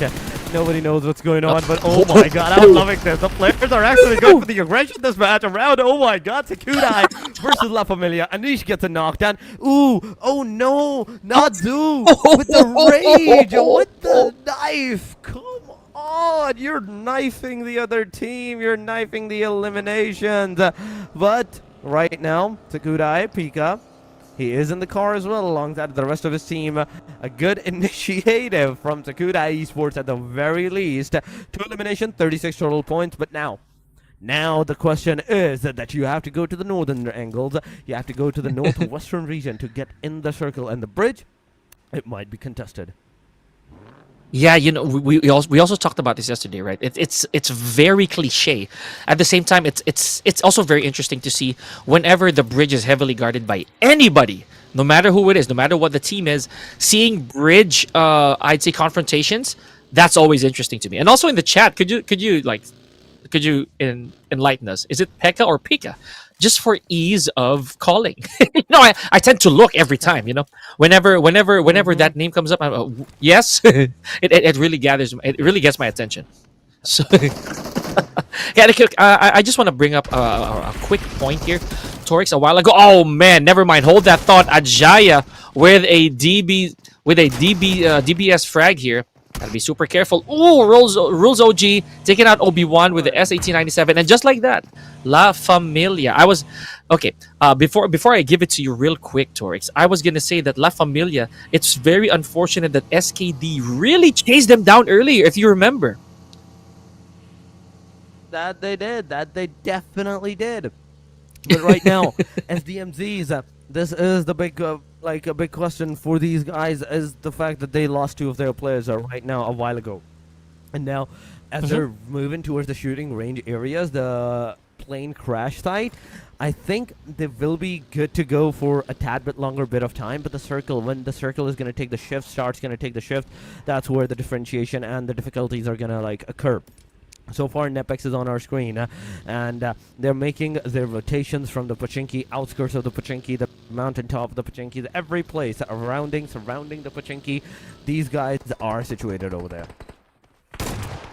Right. Now, Pochinki. I mean, again, if we're talking about iconic, if we're talking about, I'd say memorable, Pochinki always hits that spot, right? So, what are we gonna do? So here we go. 1 hit has 2 players on board, still yet to make an impact. Now, Dila 31, I do hope that there's a plan here, because Train to Kill, I was gonna say that Train to Kill is definitely waiting over the horizon. Oh, smart! Did you see that? Shutting the door for the shutting the door to avoid that nade. Beautiful. There it is again. Okay. Look at Ajaya, fully aware of the plan by Dila. I don't know if that was actually scouted. Thabs, though, waiting for Ajaya. There goes the frag. But Dila, care of Rules, OG, gets taken down by the nade. He gets taken down by the nade, ladies and gentlemen. And there we go. With that hit, 1 hit is down to the last guy. That is Thabs. And he's on the other side of the road, so he's kind of chill. He's kind of chill for right now, but the sprays are coming. You can see into the mini-map, the sprays that were definitely coming on to this guy. He's going to get into the McLaren F1, and he is going to just sports out of here. He's going to race out of here, ladies and gentlemen, to a safer spot. Here we go. But will he reach it? Will he reach it? Because the same path that he is taking a while ago, there was another team that took the same path from the shooting range all the way to the crash site area. So if he's going crash site, if he's going anywhere near that area, he might go face to face with another team maybe at that point in time. But look at the circle. Oh my god, from the first to the second, we're going from northwestern to the southeastern, ladies and gentlemen. Pochinki is in the circle, school is in the circle. There is all of those areas surrounding the ruins that are in the circle as well. And NEPX, they're close to the proximity of another team that can initiate the fight against the team ABRUPT Slayers. Yeah, man. So to add to that, we can kiss our dreams goodbye of seeing any bridge interactions, right? Because it's only SKD who's there, who's gonna make their way back to the mainland. I'm not really so sure who's gonna be waiting for them. There's a lot of teams in there, and I mean a lot. More so, I don't know what the plan of SKD is. If they're gonna stall a little bit, you know, just wait up until the coast is clear for them to actually enter any of the hot zones. Let's see how that's gonna be. ASL. One of the teams who are so far looking quite comfortable at the number 7 spot and also with just 1 elimination so far. I want to see how they're gonna go by this. You know, Cherry as well. I'm gonna add to my point here. Torix has been performing magnificently. I don't know how you think about it, but I find that Cherry is also stepping up. He is definitely stepping up at this point in time. But ladies and gentlemen, this is the stage number 2, and majority of the teams, they are outside of the circle. They are in dire need of going in the circle, and that's going to be a very difficult situation for majority of them, majority of these names at this point in time. So I'm seeing Nagesh. He's not moving too much. He's still staying at the Georgia Pool, Western Side City, and staying into this area. We will have to see what's going to happen. But Liquid, he's going to throw a grenade. That's actually going to do a lot of damage on NAVE. Look at that. That's a knockdown going around. Lucifer is also cooking the grenade. He can actually throw at his own team member. That will initiate the elimination of the guy. But at the same time, Flare will go down. Liquid will go down. The 2 guys that were pushing on got pushed, and it's over. Those 2 guys are done and dusted. Hidden Leaf down to the 2. Oh man, okay, this is not looking good for Hidden Leaf, guys.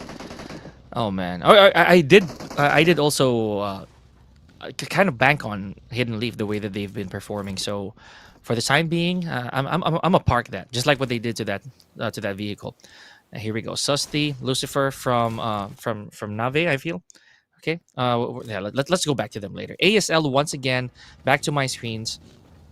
And again, we're back to Navi. If I'm gonna raise up a point here, Torix, it is the fact that we're at stage 2. Only one team has been completely eliminated, and if I'm gonna make a guess, one hit is underway. We're close to seeing that potential last member going back to the lobby for that last cash in for the day. Speaking of last cash in, I never got to bring that point. You know, La Familia with at least a little bit of hope with how they performed today. It's good to see that even at 14 points, they're trying to break through. They're trying to at least make it to top 16. There is a lot of tough competition here. So with La Familia being already out of the picture, I hope that tomorrow again shines another ray of light to this team.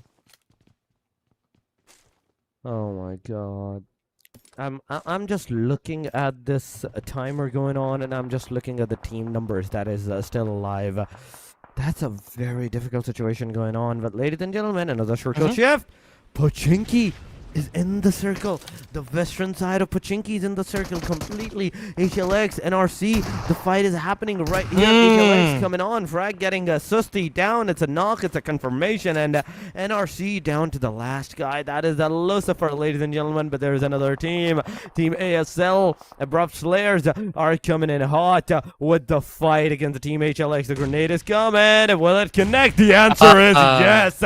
That's a grenade on the face. And Ninja also gets a connection with the grenade on Gangsta. So Ninja versus Gangsta. It was. Jane is going to throw the grenade. Ninja is going to lose a lot of HP. The second grenade is going to come, and it's going to be all over as HLX, the top team in this match at the very least. The number 2 team gets completely annihilated with just 3 points in the match. No placement whatsoever. But now on our screen is NEPX, ready to take the action against the team DRS.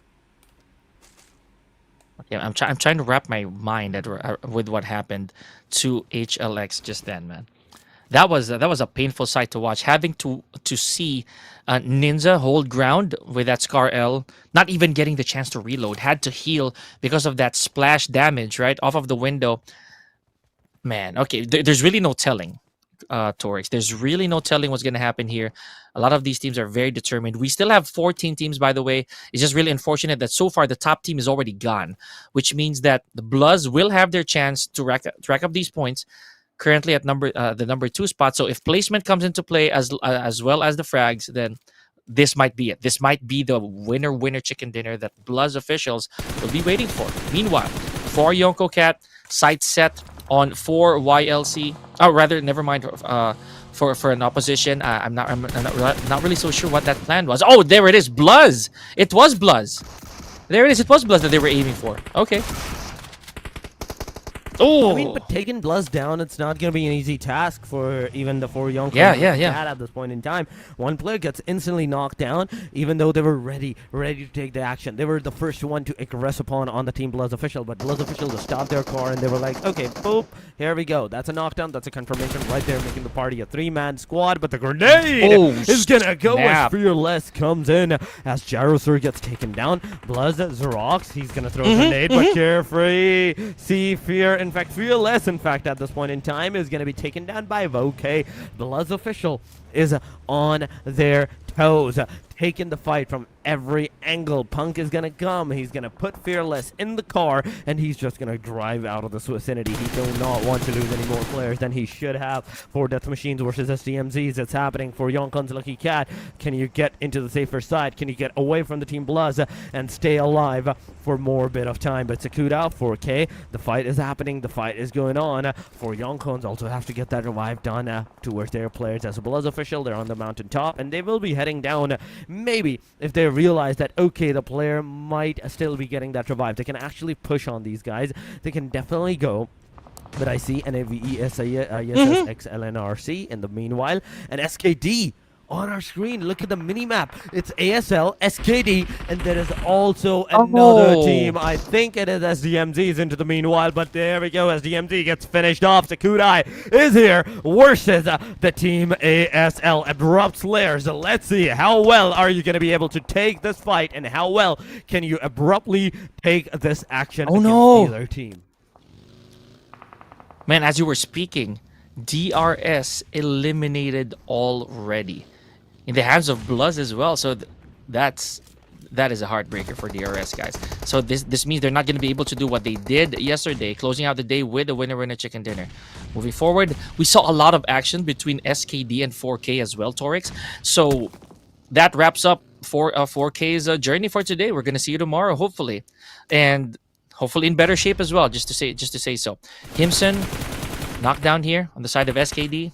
Hopefully going to get a pickup very soon for YLC. Already lost Zoro in the process. So that's what we were talking about. Fabs from one hit is still alive, but hold up in that shack. He got to be careful. That's the one and only door that you can come in and out from. I don't know how long he's going to last there, buddy.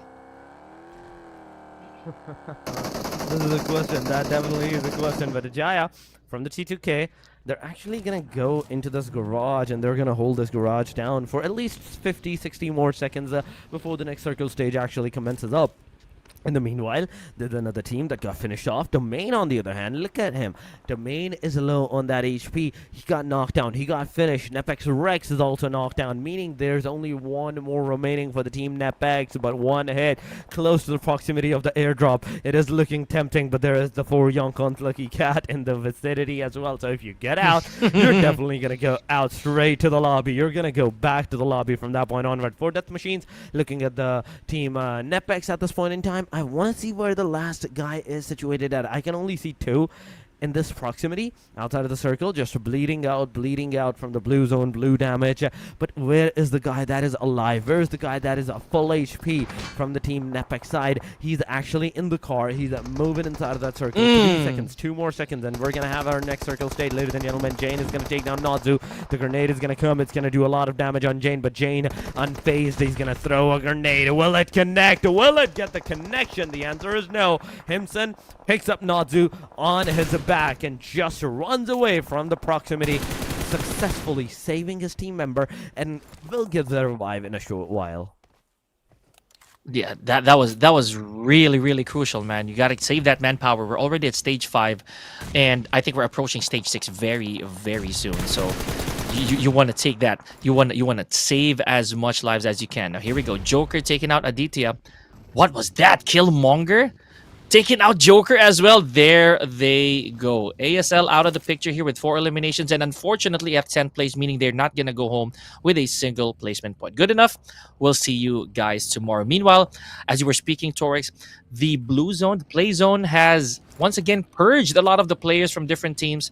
So you cannot take this lightly anymore, ladies and gentlemen. You got to be careful. Those bits of damage that you take from the play zone, that is not going to be fun. Here we go. Peek from 4 Death Machines in pursuit. Oh, not really very effective. Look at this.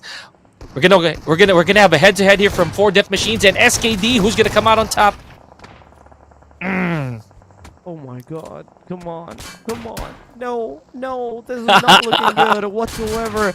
But oh my god, the grenades, they're going to Kudai, 4 Death Machines. They're just chilling, and there we go. The sprays are coming. Cool. Cool off with the star, and it's over for these guys. And right there, and then we are going to see that Sakudai is going to have 10 eliminations for themselves. Sakudai is really doing a great job into this proximity. But now, Himson, he's going to get a lot of damage. And right with this, NEPX, Precious, let's see what's going to happen. Sakudai is there. Pika, he's also making sure that he has the cover, but they can't get in the circle safe and soundly. The moment they're going to enter the circle, it's going to be a very difficult situation for them. BLUZZ official, they're here. Let's see. Agzi moving forward. He's looking at the team AKZ alongside of the team NEPX's player. That is a close to proximity. The fight can definitely ensue, but NEPX is also being pushed upon by the Sakudai, the one player that came over to the NEPX. NEPX Precious is going to take him down. It's Pika knock, Pika finish. And successfully, BLUZZ official now They know where NEPX is situated at. Oh, this guy's Precious, good. though. This is insane. Precious is still going. Taking out the entire SKD. Are you serious right now? Yo, with the 10 eliminations, Precious is on fire. Did you see that? Oh my goodness. Yeah. NEPX with... Oh no, that is sick. With 3 eliminations.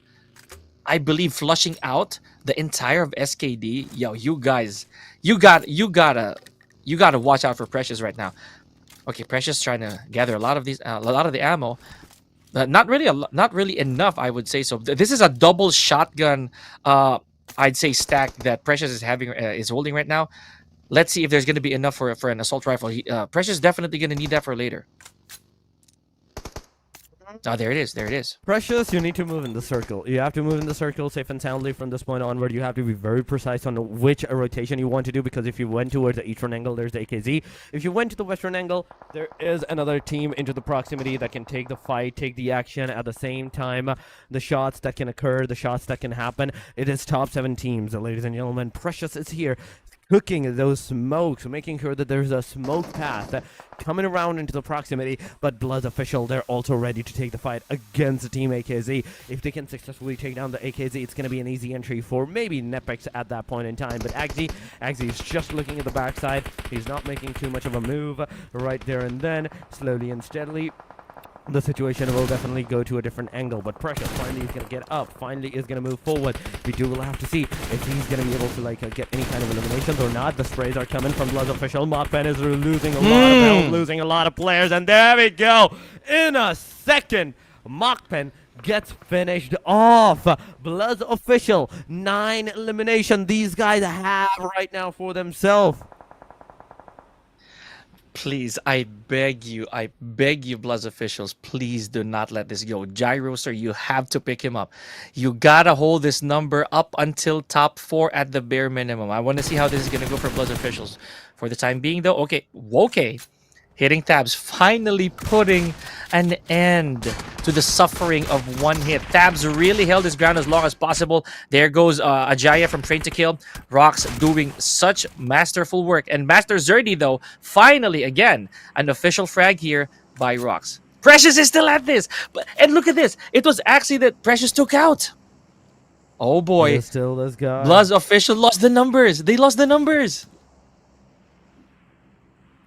I mean, I'm loving this fact that how well these guys are going through this, how well these guys is actually surviving. And Precious, I have to give it to Precious that he's just stuck. He's just stuck over there. He's not moving too much to the fact that, okay, he can get that elimination on himself. He can make that elimination to his own name or get eliminated from that point onward. He's very precise.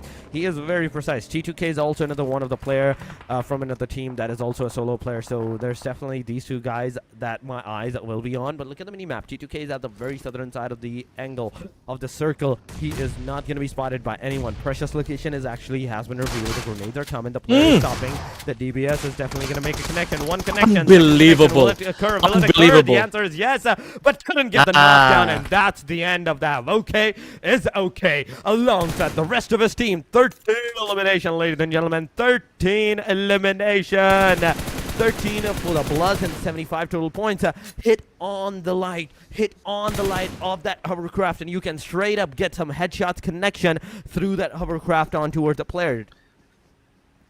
You know what this means? BLUZZ is already above HLX at this point, Torik. So let's see how much further actually they can get those points up. 13 eliminations. Imagine if they took out the remaining 3 teams here. That'll add 5, making it 18. Right? If they do make it out, there's going to be 18 very, very close to Tribe AEROMACY.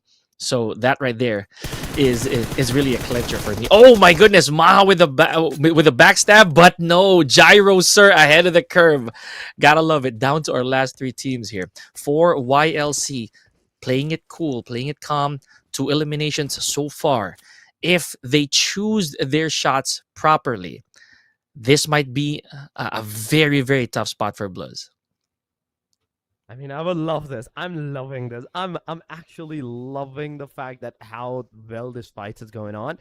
But there's also the 4YLC, for YONKO's Lucky Cat, that has the more upper advantage against the team. So it's basically like a face-to-face fight that these two teams like have to like engage and take down for themselves in hopes to like secure the #1 spot. But whosoever wins out of this fight, that team, sir, will definitely get the winner chicken dinner. But T2K, I want to see for how long can they survive in this area, because they're close to the proximity of the BLUZZ official. From the backside, he can actually make sure that at least he takes 1 or 2 players down with him. He has 2 grenades, a single Molotov, and those guns. But oh my God, he's spotted! He is spotted by Xerox, and there we go. 3 versus 3. 3 versus 3. It's an equilibrium. It's a 2-way fight set up straight up. Both party knows where the enemy is, where the opponent are, and they will definitely go for that engagement. Speaking of engagements here, no one is actually taking the first step. We have BPIN here, stayed in the vehicle for a little. The amphibian, making sure that there's ample cover. This is only stage 7. You know what this means? There's the possibility of another stage incoming in just a few seconds. A good amount of resources here for BPIN. Never mind, he threw all the nades that he could. Let's see who's going to be stepping on the gas for the time being. Rocks, a little hurt here from the blue zone, but the 15 eliminations so far by BLUZZ officials. They could just weather out the storm here, allow 4 YONKO Lucky Cats to step where they should be. I'm loving this. You know, I'm loving this 3v3 fight, because at this point in time, there's only 2 teams, and there's only one winner chicken dinner. Whosoever is definitely going to like initiate the fight, get the knockdown first and foremost for themselves, is definitely going to be super close to the winner chicken dinner for themselves. But aside from that, let's see what Fearless is going to do. So far, he's picking. I think they might wait for the stage number 9 to occur. Stage number 9 to like force everybody out of the circle and then take the fight. So we're still safe for at least 1 minute, maybe 1.5 minutes or 2 minutes maximum. Yeah, man. I'm also trying to hold my breath here. I'm trying to save the remainder of my energy for this last clash. This might look like a Western. Okay, never mind. Rock's already pushing forward. He does have a little bit of damage on his side, though, so I don't think this is a very wise choice, but I do have faith in the plans. Okay, Gyro, sir. Just throwing a little bit of that nade. Here they are. We're seeing motion right here on the side of 4YLC. The amphibian completely protecting BPIN. Let's go. Let's go. The initiation has begun. The fight has occurred. Gyro trying to peek the fire on towards the plane, but BPIN gets knocked down. Xerox is also down. BPIN gets eliminated. OK is on the other side. Alone that HP. Someone needs to be done. Something needs to be done. Fearless. He's making sure that he heals himself with the bandages. The grenade is over here. He is still healing himself. Gyro pushing forward. No, he's going to throw the smoke. And he is just going to stop over there. Not going to move too much. Gyro on the other side. Punk is going to take a peek onto the team BLUZZ official. And right with this, we do have to see what's going to happen, because Fearless is finally pushing on to the Gyro. And with this thing, Gyro now knows exactly where Fearless is situated at. The smoke path has deployed. Fearless is on his toes. In fact, he is actually staying on his toes. The grenade is coming. It's a 3 versus 2 fight, ladies and gentlemen. The chances of winner chicken dinner goes down to the team of BLUZZ official, but we have seen BLUZZ official lose the wonderful chances that has been given out to them into the day number 1. So I'm going to be definitely super surprised if it happens once again, because there goes the damage. The first wave of the damage occurred. Oh, the no second wave way of the that damage made sure the player is knocked down. It's a 1 versus 2 now from this point onward. As Fearless gets taken down, we have Xerox alongside of Punk in the front lines. The grenade is definitely going to go. Xerox, will the grenade connect? The answer is no. It's a splash damage, not a connection. The player is still alive. Punk slowly and steadily moving forward, but look at the other grenades. Look at okay, where are you throwing, buddy? Oh no! Yo! BLUZZ officials finally did it! After continuous attempts to get the winner chicken dinner, they have finally done it here, folks. For the PMNC playoffs for the first time. BLUZZ officials cashing in their winner chicken dinner. Congratulations. 4-5 super close matches, and finally a winner chicken dinner on the day number 2. This team has finally done it. This team has finally secured their points off the winner chicken dinner. The 10 points will be rewarded to them for the winner chicken dinner. They're definitely going to sleep really good tonight at the very least with the winner chicken dinner, because ladies and gentlemen, this was the final match of the day as well, and now we're just waiting for the overall ranking to happen, overall ranking to be shown, so we can actually determine who is going to be on the very top. But ladies and gentlemen, this is the highlighted moment, the final blows coming around the top 4 teams that actually took the fight back and forth. There is the T2K that's happening. We have Rules OG gets eliminated by BLUZZ official, almost getting the eliminations on their sides, but later on getting that final nail in the coffin against Punk and getting that winner chicken dinner. BLUZZ official it is. And with this, I can definitely assure you, Pika, that they will be back onto the MVP ranking as well. Absolutely. Look at that. We have Xerox already with 9 eliminations alone, so there's a huge chance that he will be there. He's probably going to be in the MVP charts once again, and that also means that Woke might have moved up, but we're going to have to see a little later on. Meanwhile, the total eliminations right here, I believe they did tie up, or if not tied up, they're very, very close to how Tribe AEROMACY did it earlier in the day. So this is just kudos, right, for BLUZZ officials. This is one of these stories that I also want to bring up for the last day of our playoffs. I'll be real with you. They had so many opportunities in the previous games to actually close it out, but it wasn't until the final game of day number 2 that they were able to finally do it, right? I'm happy. I am happy. 3 vehicle elimination, 232 of the throwable used. Oh my god, my eyes are blessed, ladies and gentlemen. 62 eliminations, 61 knockouts going around into the area. Then we have look at that standings, the match standing, 28 points for this team. T2K with 11, Sakudai with 11 as well. But at the same time, look at Sakudai, 10 elimination, just a single placement point for themselves. 9 total points for the YONKO's Lucky Cats, 8 for the NEPX, 6 for the AKAZAYA, 5 for the 4DM, 4 for the ASL. Then we have 1 hit with 3, HLX with the 3, 2 for the MAKPEN, NAV with 2, 2 with the DRS, 4K, SDMZs, and LAFAMILIA with 0 points whatsoever. Man, again, this is the big problem right here, if we're gonna say so, is the fact that some of the teams really exit the match without anything. So it might haunt them a little later on. Meanwhile, look at this. The grind is real for BLUZZ officials. They are finally back to the 2nd place spot, closing in on Tribe AEROMACY. That's still quite a bit to grind. That's still 23 points, I believe, from where they are now. That's gonna be that's gonna be one good game, hopefully, or maybe a couple. But let's see.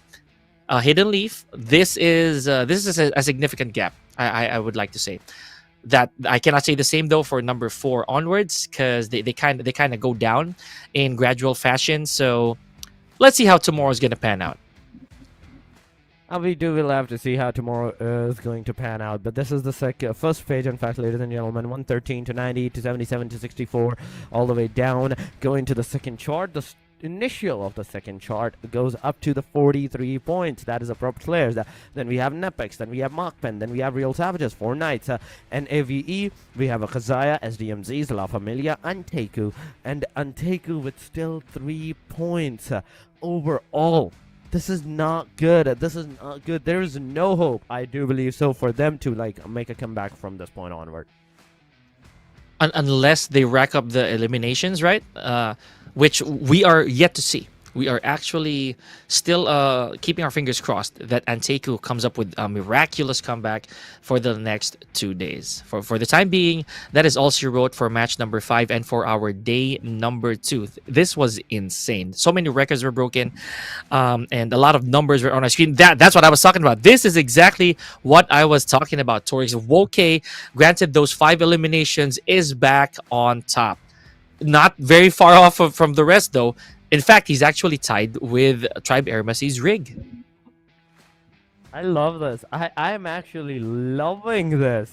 BLUZZ official Woke. He is definitely okay from now on to the number 1 position. 22 eliminations, going head-to-head to the top 2 players. into the overall MVPs. It is 22 eliminations on both sides, 24 knocks, making sure that the tilt is towards the rig set angle. Then we have average damage of 501 to the side of OK, having a 1 point to that name. Then we have the survival, average survival of rig being more, 22 minutes and 1 second. Then last but not the least, the throwable used. Oh my goodness. Not one time, not twice, but 3 times more the throwable used. He threw 3 times more grenades, the utilities, the smokes, every single thing against his opponent. OK was definitely not okay when he was throwing that away. He threw everything that he had before either his team got eliminated or they got the winner chicken dinner. Man. And you know what? You're right. You know the gap between those throwables, right? That's just pretty crazy. Insane. And this is us. This is us talking about how the gap between their frags are actually very identical. But you know, throwables are throwables. Meanwhile, folks, we are super happy that you guys actually stuck with us for this entire day. I for one am very happy with how today turned out, with from the records to the new winner chicken dinners and BLUZZ officials, right? Yesterday we could not lay off of them because they were always so close to getting their victory, and today is that day. You know, it's kind of reminiscent, or it's very familiar with how DRS did it yesterday, when it took it took up until the final game before they were able to get their share. That was absolutely true. The way these players just played it off. Oh my god, that was a chef kiss at the very end. I loved it.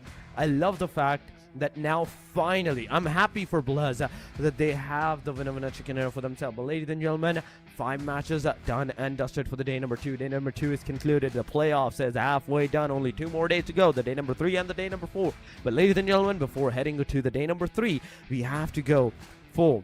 The day number 2, we have to say our conclusion, we have to say our goodbye. We will see you on the day number 3, same time, same place, with the same action. Until then, have a very beautiful night, ladies and gentlemen. This was Torres alongside of Pika for the day number 2 of the PMNC South Asia Fall. We will see you tomorrow. Take care. Have a good night.